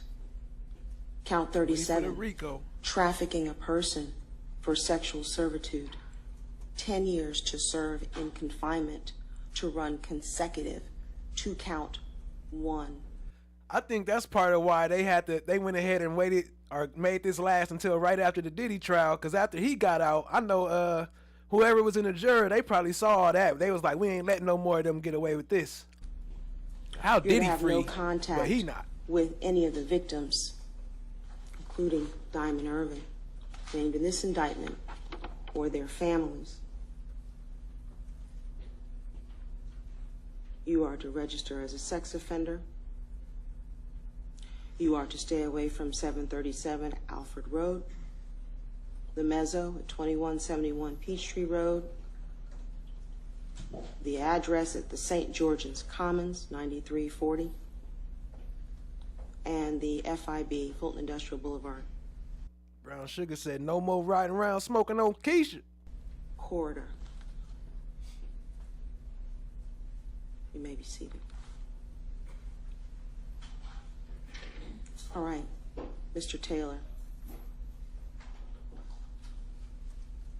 On count 1, violation of the Georgia RICO Act, 20 years to serve in confinement to run consecutive with count 9. Count 9, rape, life in confinement. Count 11, aggravated sodomy, life in confinement to run concurrent with count 9. Count 13, trafficking a person for sexual servitude, 20 years to serve in confinement to run consecutive with count 1. Plus 20. Count 15, aggravated assault with a deadly weapon, 20 years to serve in confinement to run consecutive with count 13. Count 16, false imprisonment, 10 years to serve in confinement to run consecutive with count 15. 50. Count 17, pandering by compulsion, 10 years to serve in confinement to run concurrent with count 9. I think that's still at 50. Count If the 18, last one was concurrent or consecutive. possession of cocaine, 3 years to serve in confinement to run concurrent with count 9. Life plus 50 still. Count 19, tampering with evidence, 12 months to serve in confinement to run concurrent with count 9. Did she say 12 years? Count 20, willful obstruction of a law enforcement officer by use of threats or violence, 10 years to serve to run concurrent with count 9 and a suspended fine of $300. You are to have no contact with any of the victims named in the indictment, nor are you to have any contact with Diamond Irvin or any of their families. You are to stay away from the Fulton Industrial Boulevard corridor. You are to stay away from 737 Alfred Road in Atlanta. You are to stay away from the Mezzo address at 2171 Peachtree Road, a nice surprise. and the address at the St. George Commons, 9340. You register as a sex offender. And that is the sentence of this court. You may be seated. Mr. Gibson, Ms. Smith, and Mr. Taylor, I have to give you some post-conviction rights that you have, all right? You may remain seated while I give you these rights, okay? You need to know that you have the right to seek post-judgment relief from your convictions, the crimes, by either making a motion for a new trial in this court and or filing an appeal to a higher appellate court. If you wish to file a motion for a new trial or an appeal, then you will need to file the said motion or notice of appeal with the clerk of the Superior Court of this county within 30 days of the judgment, the jury verdict, the final disposition. Then was forced. Habeas corpus petition. On any misdemeanors, you have a period of 1 year from the date your sentence in this court becomes final to file a habeas corpus petition. All right? And with that, they may be taken back.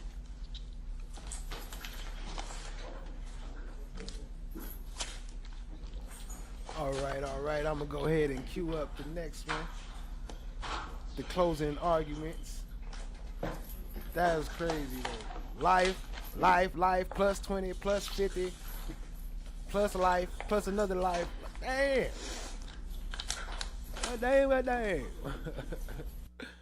Hold on, let me cue this up real quick one time for you. Appreciate y'all being here. Hit that like button, hit that subscribe, tap in, share with a friend. Let me get that Careton Matthews ready.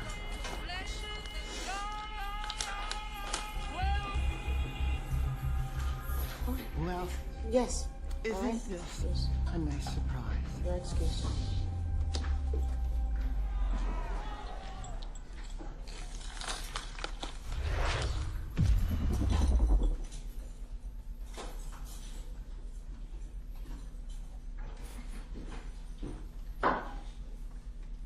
Offer their arguments, and then the state would have the right to offer you a concluding closing argument. The state has the option, however, to decide whether or not they wish to waive their opening concluding argument and just talk with you at the end and offer you a closing argument at the end. On behalf of the state, Ms. Winfrey, what have you elected to do? Your Honor, the state has elected to waive its opening and reserves. All right. With that, Mr. Matthews, on behalf of defendant John Gibson, do you wish to offer this jury a closing argument? I do, Your Honor. All right, you have the floor. So shout out to the anonymous donor of this audio. I appreciate you. Much love, much love. Didn't have the video, but it's crazy how much his statements here aligns with the statement. So just tap in. Appreciate y'all. It's gonna be right in alignment anyway. It's just the same. It's just the same. Want to do so at this time, sir? Thank you, Your Honor. Ladies and gentlemen of this honorable jury, I want to take this opportunity to thank each and every one of you for your diligence, for your attention, and for the oath that you have been sworn in a panel to do. That is to try this case and consider it. You all have been with us since June 2nd, 2025. That's been a while. And we really want to thank you. I want to thank this honorable court for the professionalism and the ability to give Mr. Gibson and his parties in the state of Georgia a fair trial. I want to thank all the lawyers on both sides for the professionalism that we displayed in presenting a case to you all. We are here now. I want to thank Mr. Gibson for the opportunity for allowing our team to be able to represent Mr. Gibson. Our team, like we said, on June 2nd, 2025, Mr. Careton Matthews Jr., his twin sister, Attorney Jakari Matthews, who's been behind the scenes filing pleadings, doing things along those lines back at the firm. Attorney Teresa Mafood has been behind the scenes, working on pleadings, doing writings on behalf of Mr. Gibson. I just happen to be the mouthpiece in this case, but there are a lot of people behind this team working on behalf of Mr. Gibson. So it's been an honor and a pleasure to represent Mr. John Michael Gibson in this case. Ladies and gentlemen, you are here. You've been here. And now we have an opportunity to make a decision on what happens with this indictment, the case that you have been sworn to in panel to try, which is State versus John Michael Gibson. Now, ladies and gentlemen, what we're going to do is we're going to weave in the evidence that you've heard from the witness stand. We're going to weave in our interpretation of what you've heard, what you didn't hear, and then we're going to weave in some law, because the law that the Honorable Court will give you is the law that you will apply to this case. So this is an opportunity. So bear with us. We're going to go right in. So this is our opportunity to talk with you and share with you what came out of this trial from our perspective. Now, ladies and gentlemen, the presumption of innocence. Mr. Gibson, Ms. Smith, Mr. Taylor, they are all presumed to be innocent until proven guilty. These defendants, they enter this case with the presumption of innocence in their favor. It remains with them until it is overcome by the state of Georgia with evidence sufficient to convince you beyond a reasonable doubt that they are guilty of these offenses which they have been charged. So they are presumed. They sit at this table with a presumption of innocence. It's cloaked around them. It's like a robe that's around them. They wear that presumption of innocence about them. And ladies and gentlemen, the burden of proof, that burden of proof rests with the state of Georgia. Now, keep in mind, guys, when you see the state of Georgia is not just these three fine lawyers that are sitting at this table. The state of Georgia is every single police officer, every single investigator, every single detective, every single prosecutor that touched any aspect of this case, investigated, made an arrest, so forth and so on. That is the state of Georgia. The burden of proof is with them. Ladies and gentlemen, that burden of proof, it never, ever shifts and works its way over to Mr. Gibson. He has absolutely no burden whatsoever. He has no burden. He's not required to do anything. Shit, life plus 70. That's quite a burden, I would say. It is now. And the honorable court will tell you and share with you that that is not to be held against him. It rests with the state to prove every material allegation of the indictment and every essential element of the crime charged beyond a reasonable doubt. Now, ladies and gentlemen, what is reasonable doubt? Reasonable doubt, ladies and gentlemen, is the doubt of a fair-minded, impartial juror honestly seeking the truth. That's what reasonable doubt is. The doubt of a fair-minded, impartial juror honestly seeking the juror. It's a doubt for which common sense and reason can be given. After you give consideration to all of the facts and circumstances of the case, if your minds are wavering, unsettled, unsatisfied, then that is the doubt of the law. And you are required, because you raised your hands and swore, you're required to acquit the defendants. Mr. Gibson, that's required. And that is what reasonable doubt is. If they fail to prove beyond a reasonable doubt, it will be your duty to acquit. Now let's talk a little bit about what reasonable doubt is as it relates to burden of proof. Ladies and gentlemen, when a police officer pulls you over for a speeding ticket, that's articulable suspicion. That's very low. That's down here. They only need this amount to pull you over. Articulable suspicion. Reasonable suspicion. That's what that is. Then it climbs up a little bit to probable cause. Probable cause is, hey, there's a reason to believe that this crime was committed. That's probable cause. Another low standard. Then you jump into something in the civil realm called preponderance of the evidence. You may have heard these phrases before. Preponderance of the evidence is more likely than not. It's like the scale. And all the scale has to do on the preponderance of the evidence is tip it just a little bit. That's preponderance of the evidence. Just a little bit. 51%. 51%, you win. 49%, you lose. 50%, you lose. That's a very low, that's a medium standard. Preponderance of the evidence. Then you've got clear and convincing evidence. High probability that something happened. That's clear and convincing evidence. High probability. Then you have up here on the top shelf where the expensive drinks come from, is called reason beyond a reasonable doubt. Not the top shelf. High moral certainty. You have to be convinced beyond a reasonable doubt at the top of here. So it's not something small. This is a high-level burden of proof. That's what reasonable doubt is. How do we get there? How do you get to reasonable doubt if you believe that there is reasonable doubt? You look at credibility of witnesses, you look at police work, you follow up police work, but you're going to hone in on credibility of witnesses. Now, when you're deciding credibility of witness, you're considering all the facts and circumstances of the case. You're including the witness's manner of testifying, their intelligence, their means and opportunity of knowing the facts about which they testify, the nature of the facts about which they testify, the probability or improbability of their testimony, their interest or lack of interest in the outcome of the case, and their personal credibility as you observe it. That's what you're doing when you're assessing credibility of witnesses. Now, when you impeach a witness, you show that that witness is unworthy of belief. Basically, a witness may be impeached by disproving the facts to which the witness testified.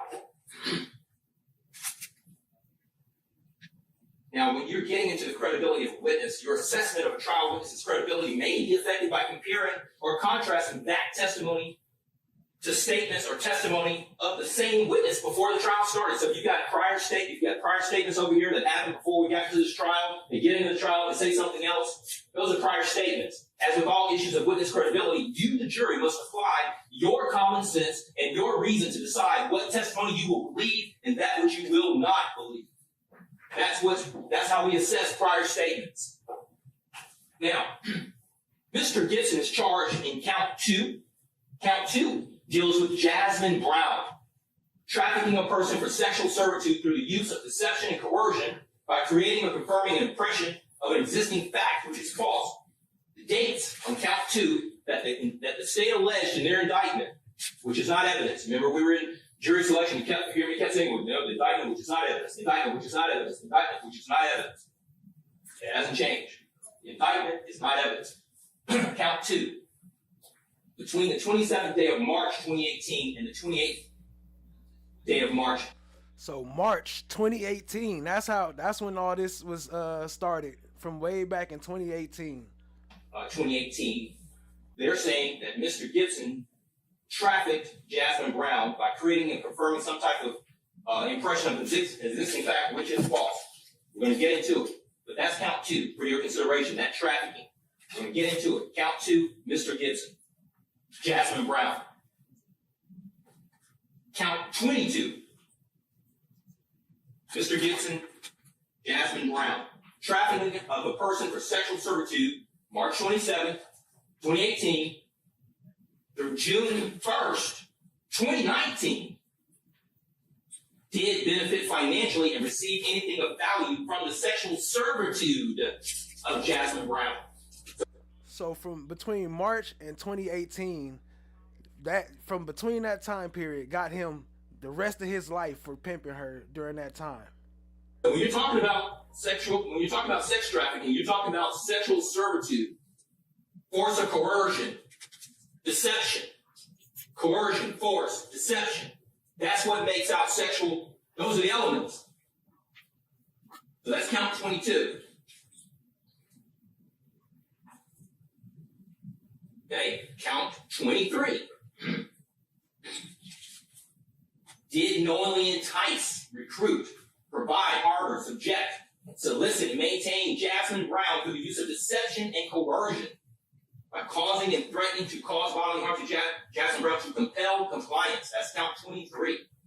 We're still on Jasmine Brown. Count 23. 2, 22, 23.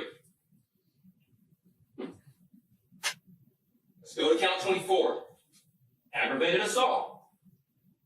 They're saying that Mr. Gibson committed an aggravated assault on Jasmine Brown with an object that they're referring to as a belt that, when used offensively against her, was likely to result in serious bodily injury. Striking her with a belt. Serious bodily injury. They're associating aggravated assault with serious bodily injury. That's what they're saying in count 24. Aggravated assault, hit with a belt, is likely to or did receive serious bodily injury. That's what they allege in count 24. In count 30, what did they do? They allege for the same conduct, simple battery. Count 30.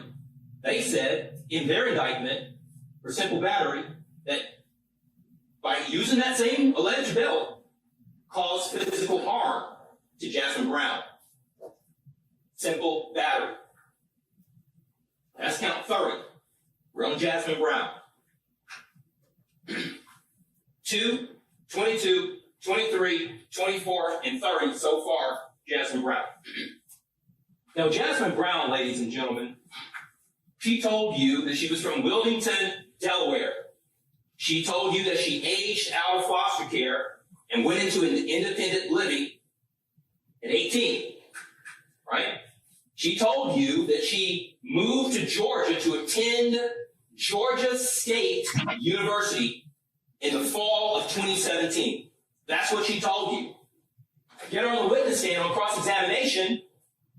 Standing here, ladies and gentlemen, I'm asking her some questions. So let's talk about Georgia State University. Let's talk about you came down here to attend Georgia State University. So I asked her questions about Georgia State University. I said, hey, Miss Brown, how many classes did you take? I took 3. Okay.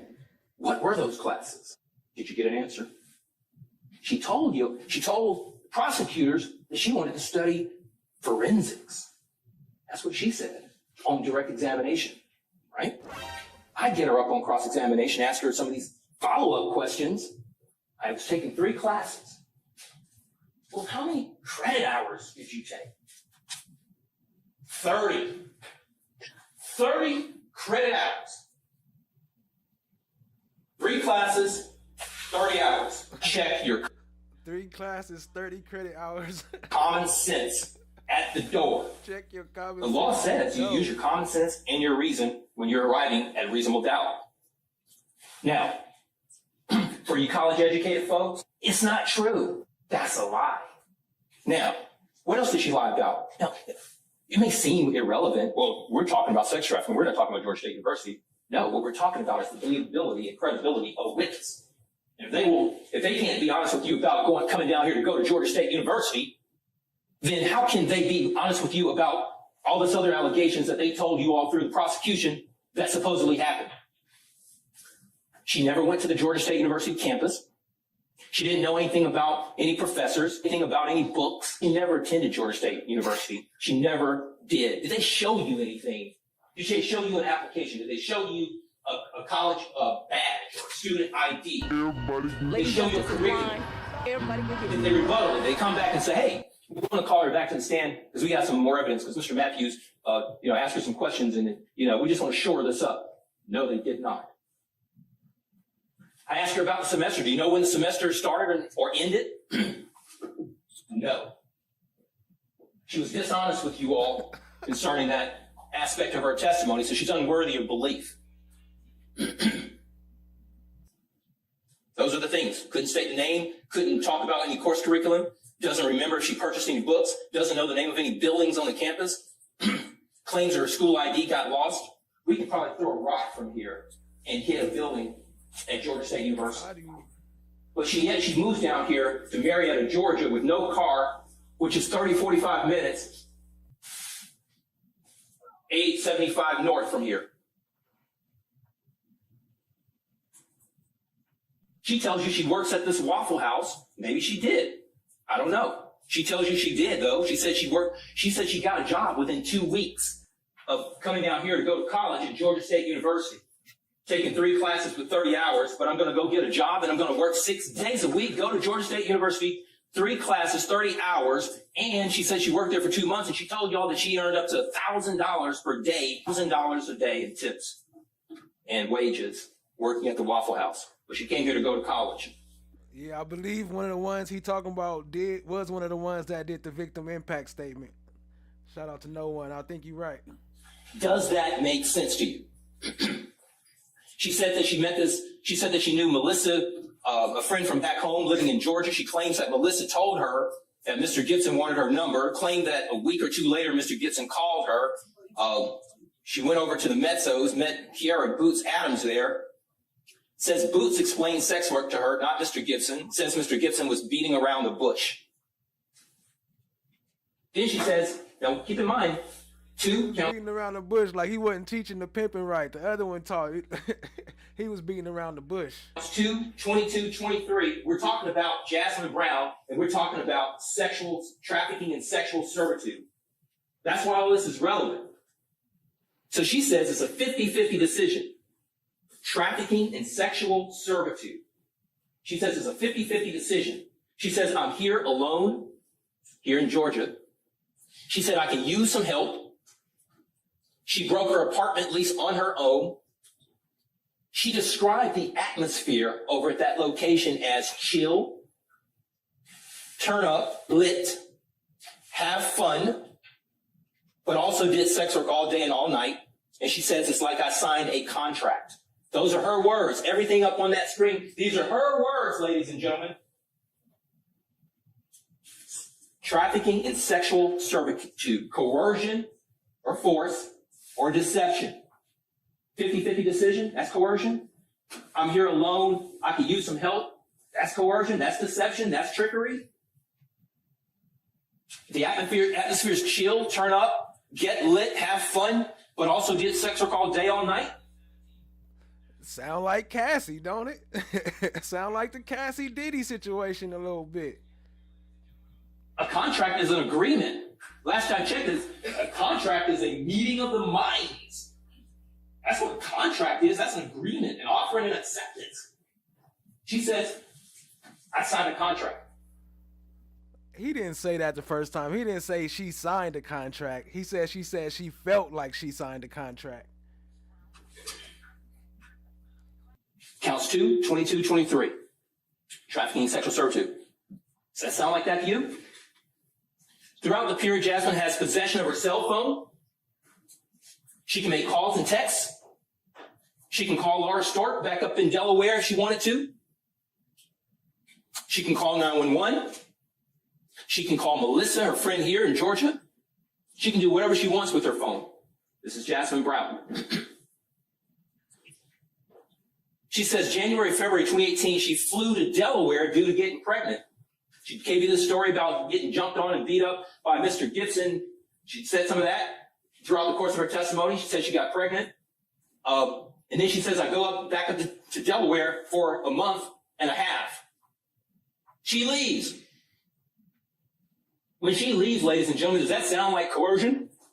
Does it sound like force? Does it sound like deception? Voluntarily returns to Georgia. So she's up there for a month and a half in Delaware, so she says. She comes back down here.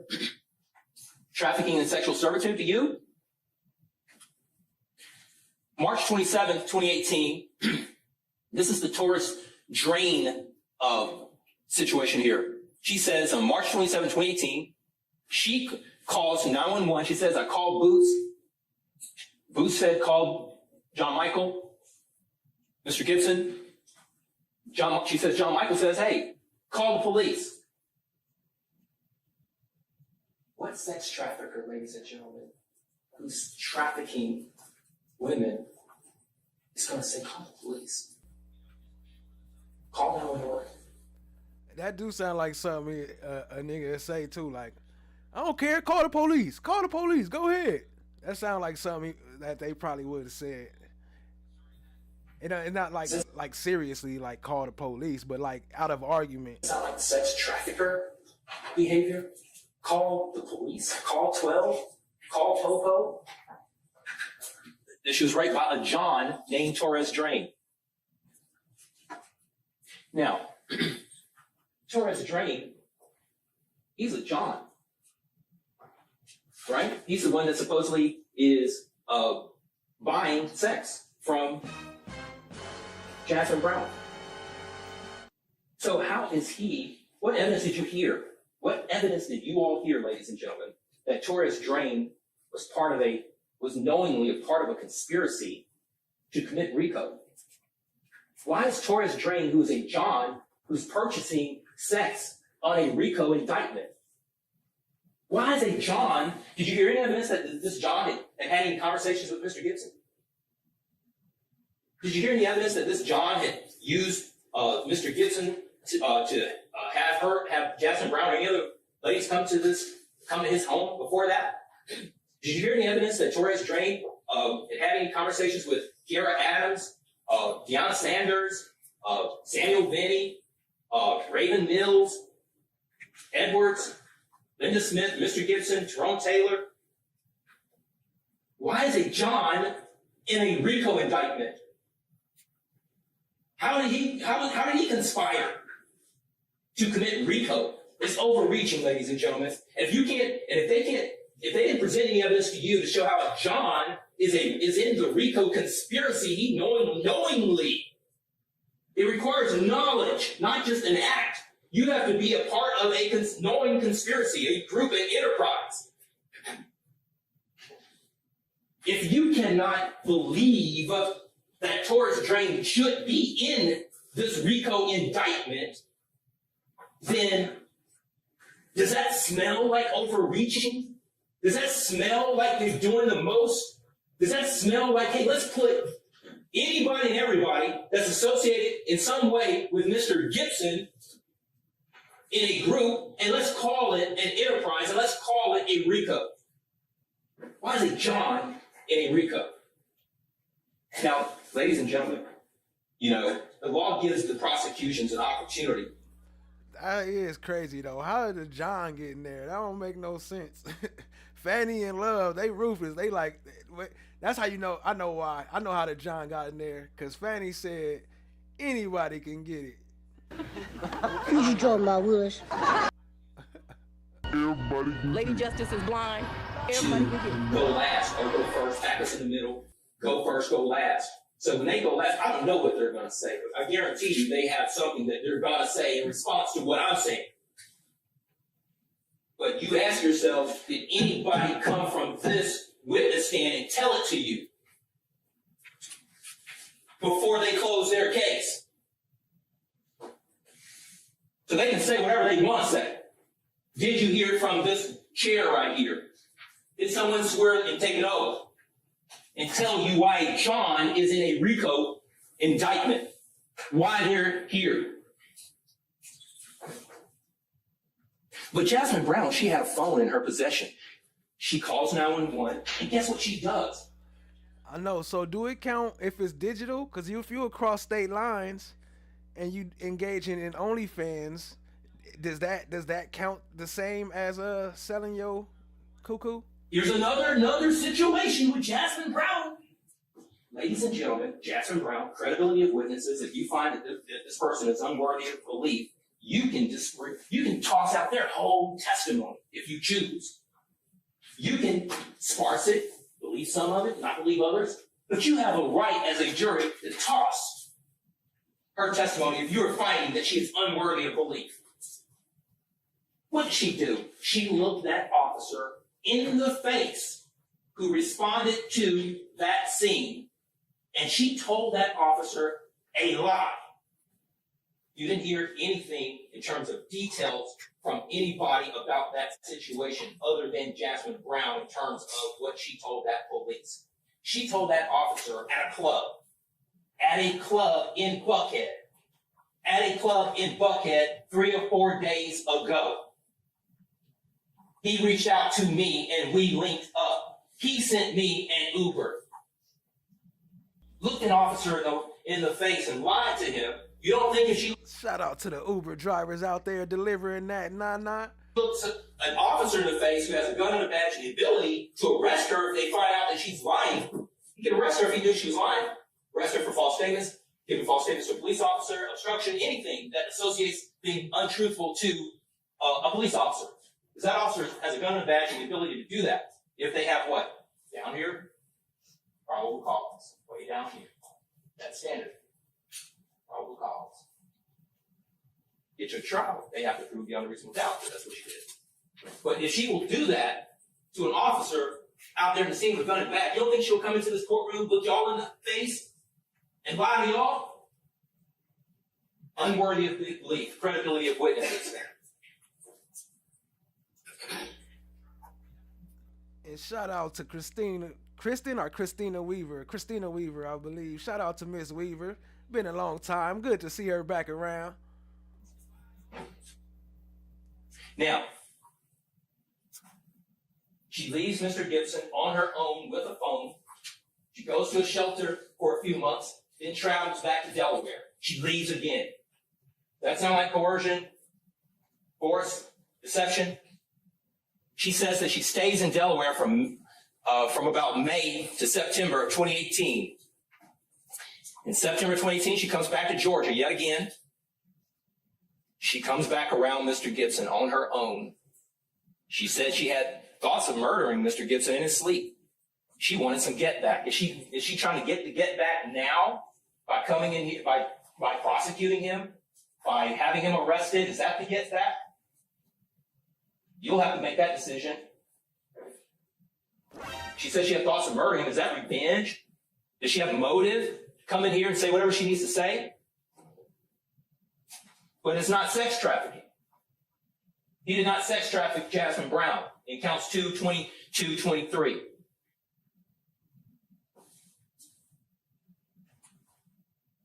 She says, I wanted to stay to a certain extent. I had a roof over my head. Is that's sex trafficking? I wanted to stay to a certain extent. I had a roof over my head. She came back. It's not sex trafficking. It's just simply not. Now, she tells you that I had to bring out that she was working at the airport. They didn't tell you. They didn't tell you. I told you. I got it out of her. She's working at the airport. She said she put in 2 weeks' notice at a Chick-fil-A. She said she wanted to stay. She kept coming back. Again, Cassie. And then asked Mr. Gibson if she could come back to live with him. I'm going to show it to you a little later in the slide. The exhibit. Oh, here we go. Count 26, count 27. We're still on Jasmine Brown. 16, 6, 11, pimping between March. Now listen, they say in their indictment on count 26, between March 22nd, 2019. So, in that case, should the owners of OnlyFans be indicted? Because they selling all over the world now. They selling it all over the world. In June 1st, 2019, it is alleged that Mr. Gibson did aid, abet, counsel, or command Jasmine Brown in commission prostitution. They say in count 27, 16-6-12, pandering. Between March 22nd, 2019, and June 1st, 2019, it is alleged that Mr. Gibson did solicit Jasmine Brown to perform an act of prostitution in behalf of third person. So that's the window of time that they alleged in 26 and 27. In counts 26 and count 27, pimping and pandering, March 22nd, 2019 to June 1st, 2019. But if you look at that text chain, that's been admitted as evidence defendants. That's one thing, the pimping, but the grape is really what got him all that time. What's going on with the grape situation? On April 3rd, 2019, that's in between these dates that they allege. So that window of time, 3/22/2019 to June 1, 2019, for counts 26 and 27, they're saying that he was pimping her and pandering during that period of time, right? On April 3rd, 2019, April 3, 2019, Jasmine Brown reached out to Mr. Gibson and stated, these are her words, ladies and gentlemen, I got a job at the airport. I got a job at the airport. So if she's telling him I got a job at the airport, that means he didn't know she had a job at the airport. That means they hadn't been talking. Because he's giving him information.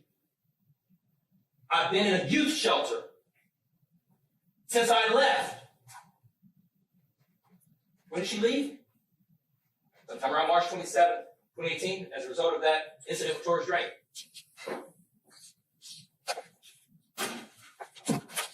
I didn't go back home. Right? Now, that would be the right front. She says, the right that was left, on April excuse me, 3rd. the right left side. Front. Okay, all right. On April 24th, 2019, this is that chain. She stated, I want to come home, Daddy, but would you let me finish my 2 weeks out at my job? That's what she says. I guess you can count out 2 weeks past April 24th. I don't know. But what I do know is that this indictment that they brought to you guys, that's not evidence. They're telling you all that he committed this pimping and pandering between these dates, but they're communicating, showing that it wasn't pimping and pandering going on during this time frame, or there was in this time frame, this was going on. So that's that judge wasn't giving no care about this whole talk. She was like eyeballing him. She was getting mad at some of the stuff he was saying. You could see it all in her face. Reasonable doubt. Again, if your minds are unsettled, wavering, unsatisfied, credibility of witnesses, then that's a doubt of a reasonable, fair-minded, impartial juror honestly seeking the truth. That's reasonable doubt. Now, this alleged belt incident.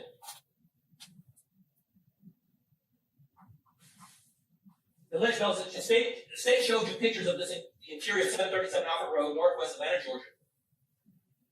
They charged aggravated assault and simple battery for the same alleged conduct, 24 and 30.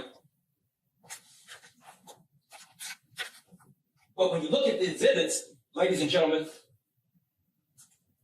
exhibit 151, she described her injury as coming from Mr. Gibson pulling her. That came from the witness stand.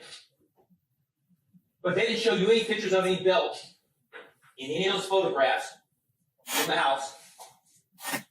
No descriptions of the belt. No belt in evidence. That's why they had to cut the feed. You know how I get once they get to the evidence part. Like no one said earlier, they probably ain't had near bit of evidence. All he say, she no color, no brand name, no blazer studs to describe of this alleged belt situation. We don't have a belt. No one showed you a belt.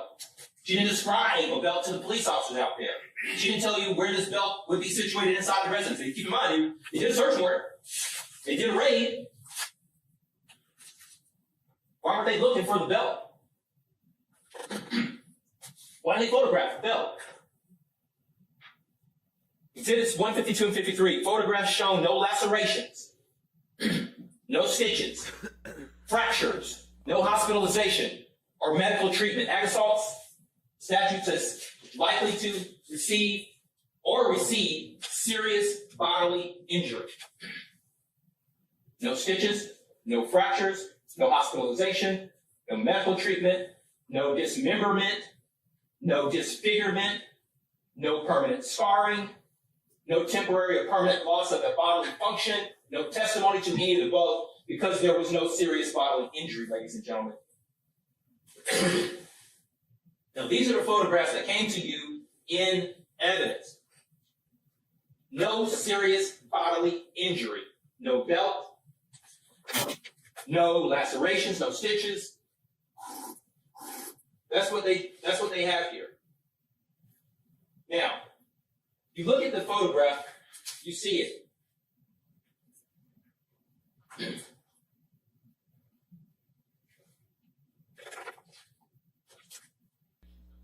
Hit that like button. Hit that subscribe. Aggravated assault versus simple battery. You know, a person commits the offense of aggravated assault when he or she assaults with a deadly weapon with an object when used offensively against a person is likely to, or actually does result in serious bodily injury. That's count 24. Simple battery. A person commits the offense of simple battery when he or she intentionally causes physical harm to another. When these alleged injuries, whether these alleged injuries, ladies and gentlemen, if you see any, are sufficient to support either of these crimes is within your province, ladies and gentlemen, as the trier of fact. That's the law. I submit to you that this is a classic example of the government overcharging again. Classic example of overcharging again. Why would the state, this is their indictment, ladies and gentlemen, why would the state give you the most serious and the least serious charges in the same indictment for the same conduct? If the state doesn't know whether this alleged belt incident was aggravated assault, count 24, or simple battery, count 30, how could you know? Yes, they'll get up and say, hey, it was both. It was both. It was both. It was both. It was both. No, it wasn't both. I don't even know it's either. Make a decision and stick to it. You bring in the case, or let's just throw it up on the wall and let's see what sticks. Let's see what y'all buy. Let me put both of them up there. This is not an aggravated assault, ladies and gentlemen.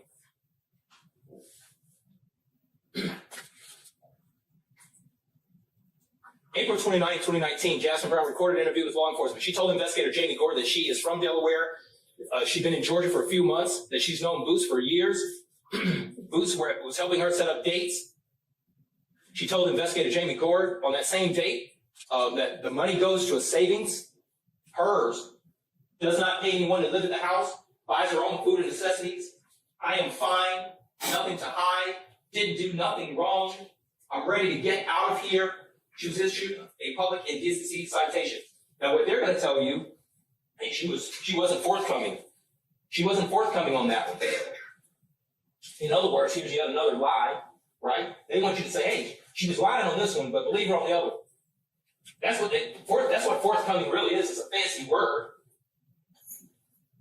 It's a fancy word that we use sometimes. Well, what does it really? It really mean you lied. Really mean? It means you're not being honest. Or are you? Are you not being honest here and you're being honest on the other one? Or are you being honest here and you're not being honest in the other statement? That's reasonable doubt, ladies and gentlemen.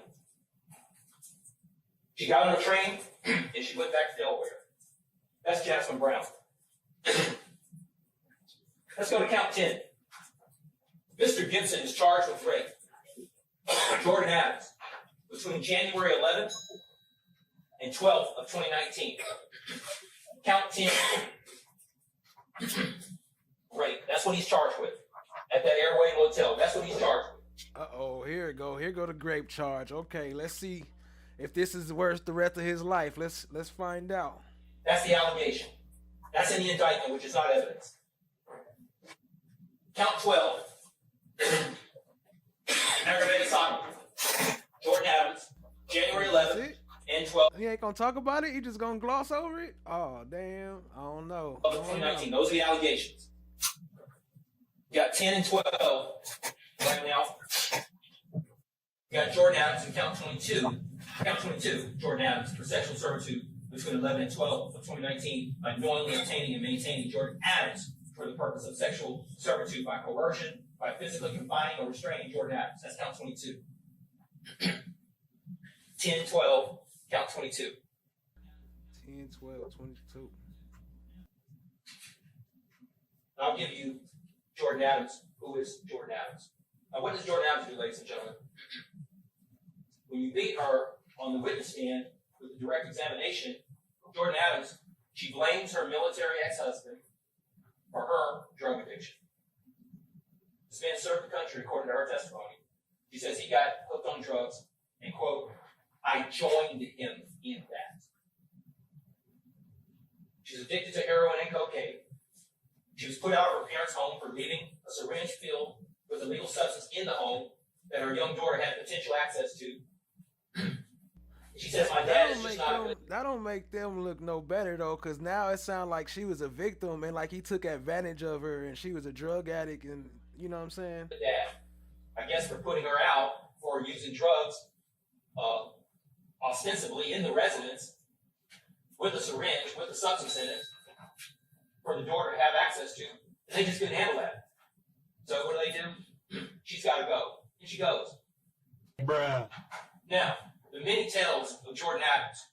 Now, let's work through it just a tad here. Jordan Adams, Airway Motel, January 11, 12, 2019. She told y'all on the witness stand when she got here to court in 2025, she told you that she sought refuge in an abandoned house in Atlanta. She told you that for the first time. She never said that in her January 12th interview with Investigator Barber. She never told you that on February 11th with Detective Flores. When Detective Flores went out to the jail and interviewed her. She said on February 11th that a family friend got her a hotel for a couple of days. Credibility of witnesses, prior statements. That's how we get there. There's how you get your minds wrapped around reasonable doubt and unwavering unsettled. February 14th, during that photographic lineup interview, she never said that. So she's got conflicting stories, conflicts in the evidence on that topic. Go down below, she claimed that Mr. Taylor, at the trial, on direct examination, she claimed that Mr. Taylor came up to her and offered her $5. That's what she told you at the trial. That he walked up to her and offered her $5. But in her transcribed statement, I would go up to her and ask her, do you remember this? Could your memory get refreshed? And present it with her. Otherwise, you wouldn't have anything to consider. I asked, she said, in January, I asked him if he had any change for the bus. Oh, well, that's not major. That's not really a big deal. Mr. Matthews is just, he's just making a lot to do about nothing. No, that's not true. What I'm doing is I'm showing you all how you have to look at statements, and when you confront them with something that is not accurate, and they tell you something one day, and then they tell you something different on another day, those are inconsistencies. And when you find a series of inconsistencies, then you have reason to believe that perhaps that person is just simply unworthy of belief.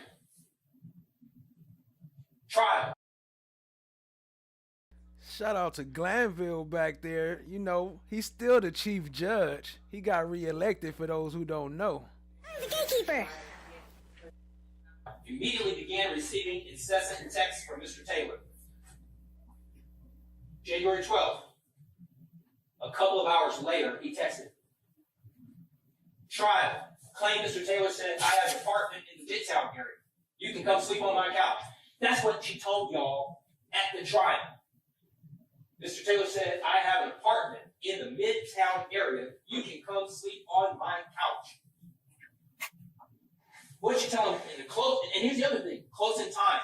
Close in time. So when you're telling this story, you're saying this 6 years. So he gave her a place to lay down, and she gave him life. Later, you're saying that. She told investigator Barber in January 2019 that Taylor said, you can come stay at my spot. She said, I had no idea where it was. I assumed it was an apartment or a house. I assumed it was an apartment or a house. You can come stay at my spot. I had no idea where it was. But she had an idea 6 years later, saying, oh, it was Midtown. Just simply not true. She's not been straight with you guys. Unworthy of belief. She never said any of that on February 11th with Flores. Trial. She told you that the person who drove her to the hotel grabbed his gun, goes to the hotel room door, then came back to the car, got at me, walked me to the door, and corralled me. Her words. I was taking notes. These are her words. Your words are important. Quotes are important. She didn't say that in January of 2019. She didn't say it in February of 2019, on the 11th, and she didn't say it February 14th, 2019. About this person who supposedly drove her there. Trial. She said she saw a lot of drugs, cash, and alcohol. Interview. They were slinging all sorts of dope in there. I didn't know this until my mom told me. All I knew that he had in there was cocaine. Trial. Claimed she was standing against the wall, heard a knock on the door. Cocaine. Mr. Gibson came in. They greeted. He started playing music and tried to introduce himself as a rapper, mentioning his songs. That's what she came into this trial and told you all in 2025 at this trial on direct examination. That's super detailed. Super, super detailed. But in January, she said, I came out of the bathroom and he was just laying on the bed in a suggestive manner and he had his back with his underwear on. And then supposedly they get into sex. That's what she tells you. She never said that in February. She never said it in February 14th. Those are stark, contrasting versions of events. Yeah. Evan Shapiro said, I personally would not communicate with her. And then after leaving Grady Hospital, He says we took her to a hotel. We did not take her to court. Jordan says after she left Grady with the sexual assault kid, they went to court and then she went into custody. Her mom, Heather, says she had a drug problem. We asked her to leave. We wanted her to do treatment. She did not complete the program. Bruh. She gets her facts from Wikipedia. Here's where she really learned about Mr. Gibson. It came out in testimony. Within minutes of her January 12th interview, she learned about his music from Wikipedia. She Googled his birthday. She watched his videos, put a story together about Cash Out. She saw the tattoos on his album covers, but she never described any tattoos seeing law enforcement. Oh, don't tell me she found out who he was from Google. That's crazy. This is what she did. And then she tried to tell you guys that she didn't have her phone when she was out there walking up and down the airway, up and down Fulton Industrial Boulevard. She had her phone. She had her phone doing this right here. What else did she tell you? She told you that in her interviews that Mr. Gibson was between 6 feet and 6'2". And you guys have been with us since June 2nd, 2025. Everybody has eyes. Everybody can see. Mr. Gibson is not 6'2". He's not 6 feet. It's just not true. Well, you heard testimony from, when people are under trauma, they just really just don't get things right, so forth and so on. Yeah, but you're supposedly in a room for hours and hours getting sexually assaulted by these two men, and the person's 6'2"? 6'2" is a tall person. That's a tall person. That's a tall human being. That's not a short guy. That's not an average guy. Everybody, a lot of men want to be tall. A lot of women like tall men. We know tall when we see tall. I don't care how short you are. Oh, yeah, well, I'm so short, and everybody looks taller than me. You heard one person say that. Excuses, explanations. Excuses, explanations. Excuses, explanations. He's nowhere close to that height. And this is her description. How about the photo lineup procedure, ladies and gentlemen? This is who she picked out. That is not John Michael Gibson. And Mr. Gibson was amongst those photos. She even lied. Guess what she said to y'all at the trial? She said that investigator Yepes told her she had to make a selection. Everybody knows that's not how it works. Law enforcement is not going to come and tell you that you got to select somebody. Just not true. It's not true. And what else is not true?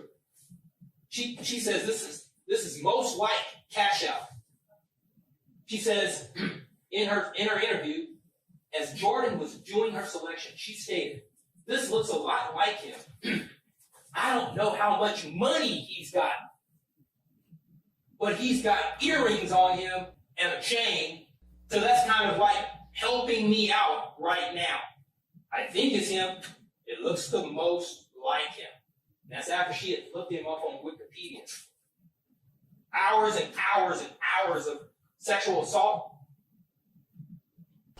Then she says in that same interview, "What if I'm not confident enough to write it down? I mean, is that going to jeopardize the case? I don't want to do that. But I don't also want to make it look like if I don't want, a defense attorney to try to say, well, she can't even pick him out." Are you thinking about a defense attorney when you're trying to select the person that you say is sexually assaulted? You're thinking about what's going to happen at the trial? Come on, ladies and gentlemen. Come on. Come on. It's just not credible. It's just wrong. It's just wrong. Or are you thinking about trying to select the person that you say raped you, aggravated sodomized you? You're thinking about a defense lawyer? You think about how much money the person has? It's just wrong.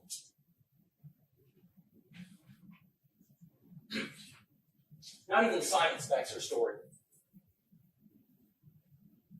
The profile obtained from the vaginal ball swab I-38, the first fraction of vaginal vesicle swabs I-3 matches the profile report in Adams. That's the first fraction that you heard those experts talking about. But look at when they made that determination, when they finally made that determination. June 11th, 2025. When did we get here, ladies and gentlemen? June 2nd, 2025. They're still bringing you evidence in the middle of trial. What does that tell you? What does that tell you? There was any investigation done here. They just took a story and ran with it. That's what it tells you. Oh, well, let's go ahead and do this. Let's CYA here. Let's do this. That's credibility on their part. State of Georgia, wait till 6 years to do that, to confirm that.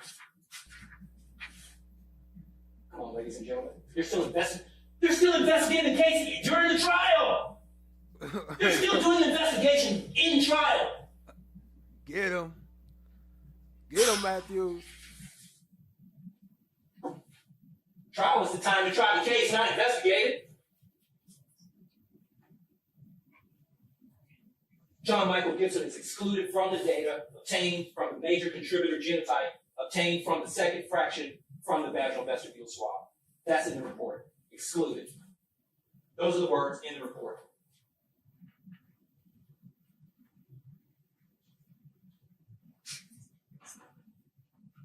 Jordan Adams, ladies and gentlemen.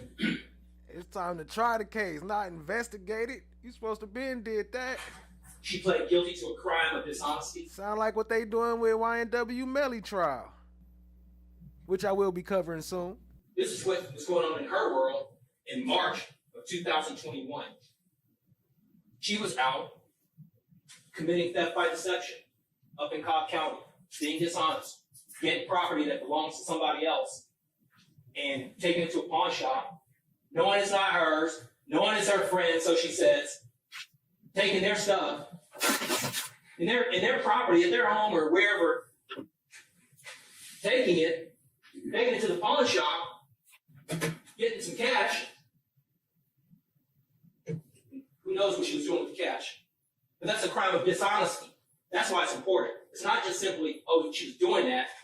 She was doing dishonest things to do that.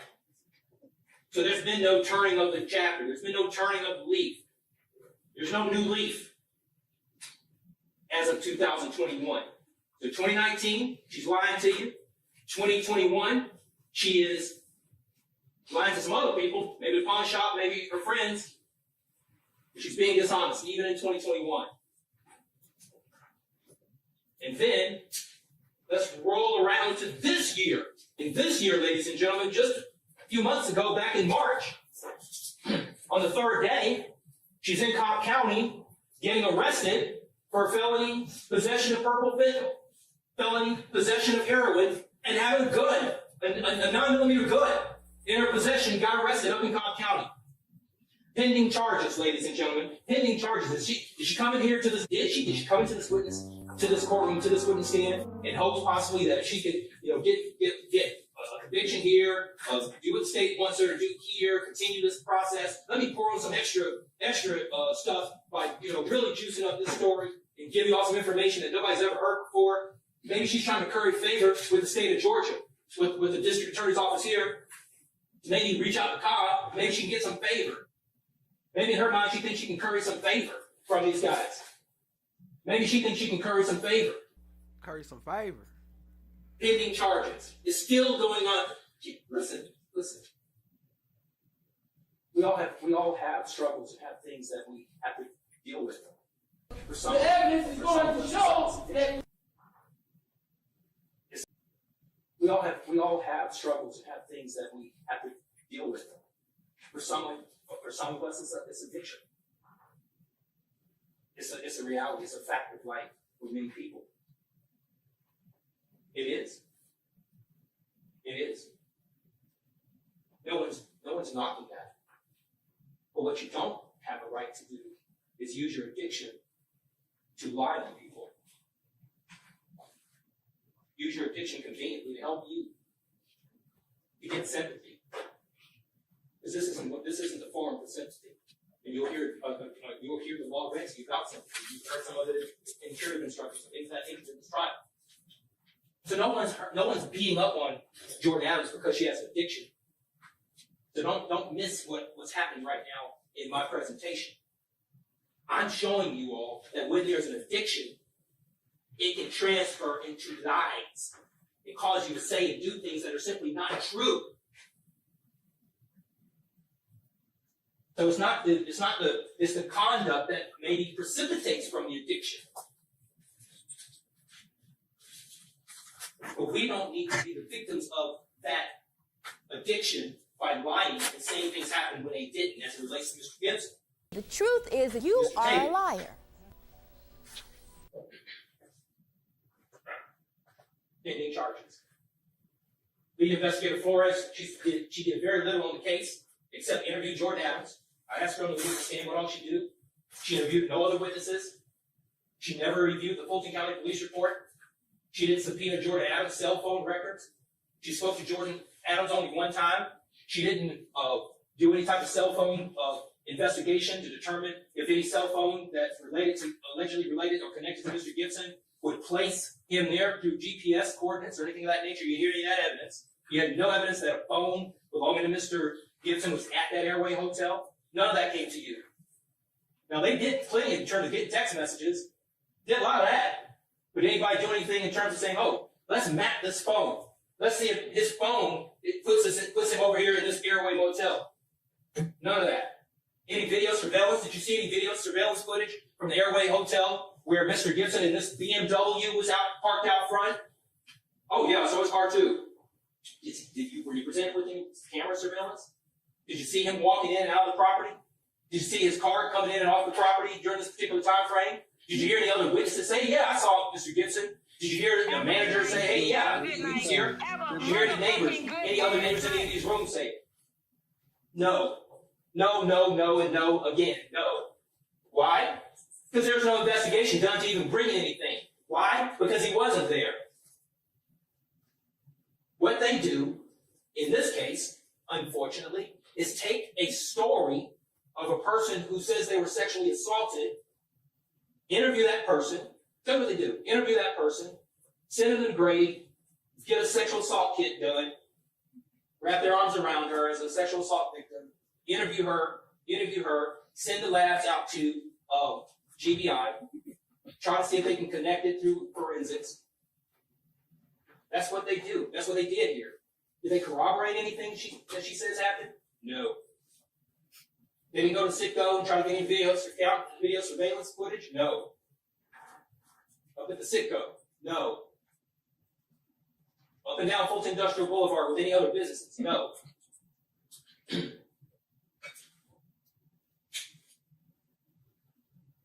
Now, expert witnesses, ladies and gentlemen. Testimony has been given in this case by quite a few witnesses who are termed experts.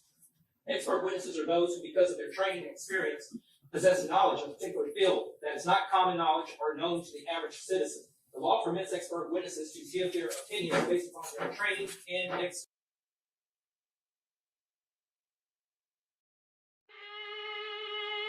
Welcome to Flesh of the God.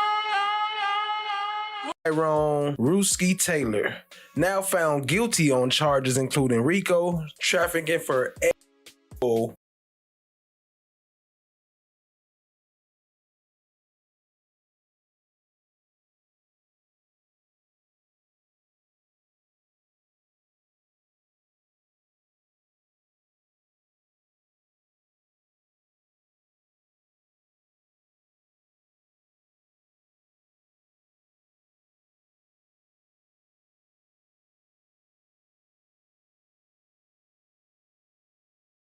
As a conspiracy to violate subsection A, the Georgia RICO Act, we the jury find the defendant guilty.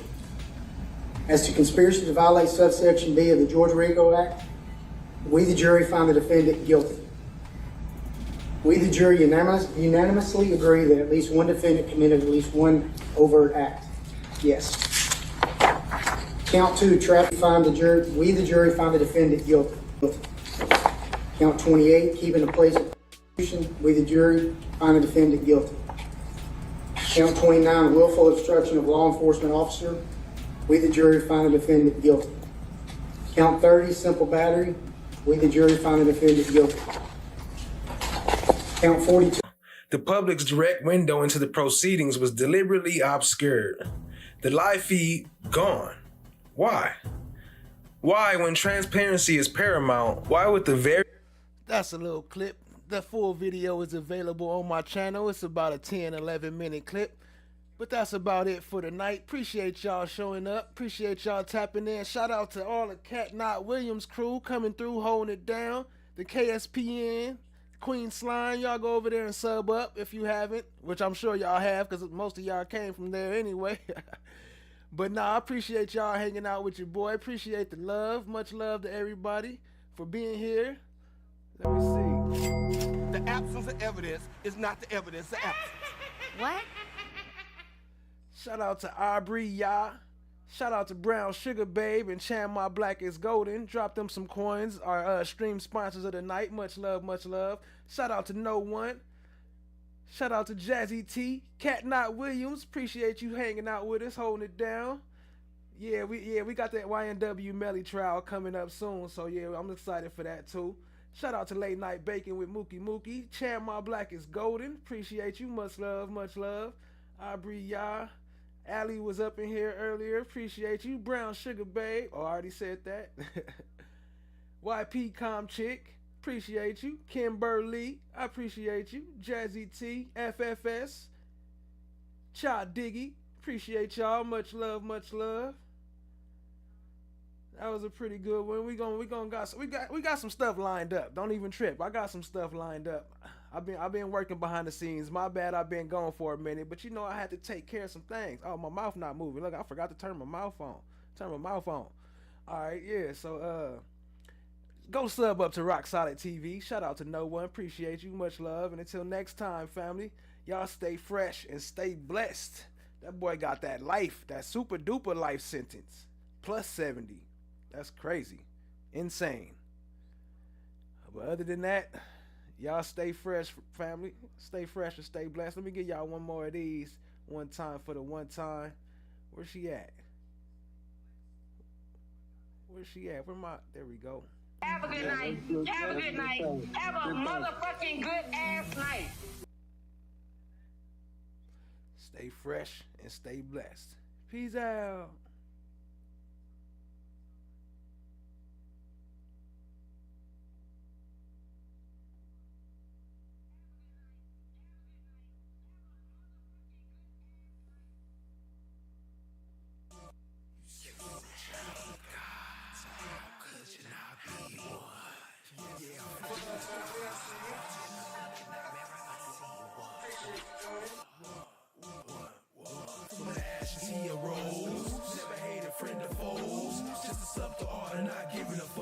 Chasing down my goals, I self-law am master, supernatural disaster, metaphysical reaction. I am the flesh, I am the God. No one got the lab on lockdown. Talking hot winters and cold summers. Black Force Ones when we slide in the streets. Also, I got the paperwork too. We probably do a paperwork party, maybe this Thursday or this Saturday. I come through with the paperwork for y'all for this case. I got it all already. I just gotta line it up. Much love. I am the God. I am the flesh. I am the God. Tap in, gun skin, every rap in. If you like us, gon' get the lights up.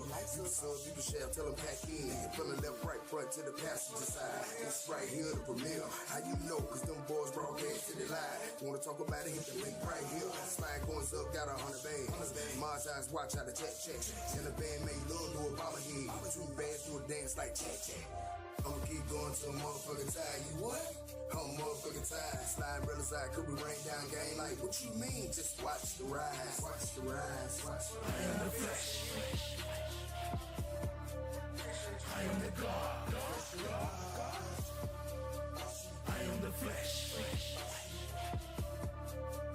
I am the God. she goes. How she want. How she want. How she want. How she want. How she want. I am the flesh.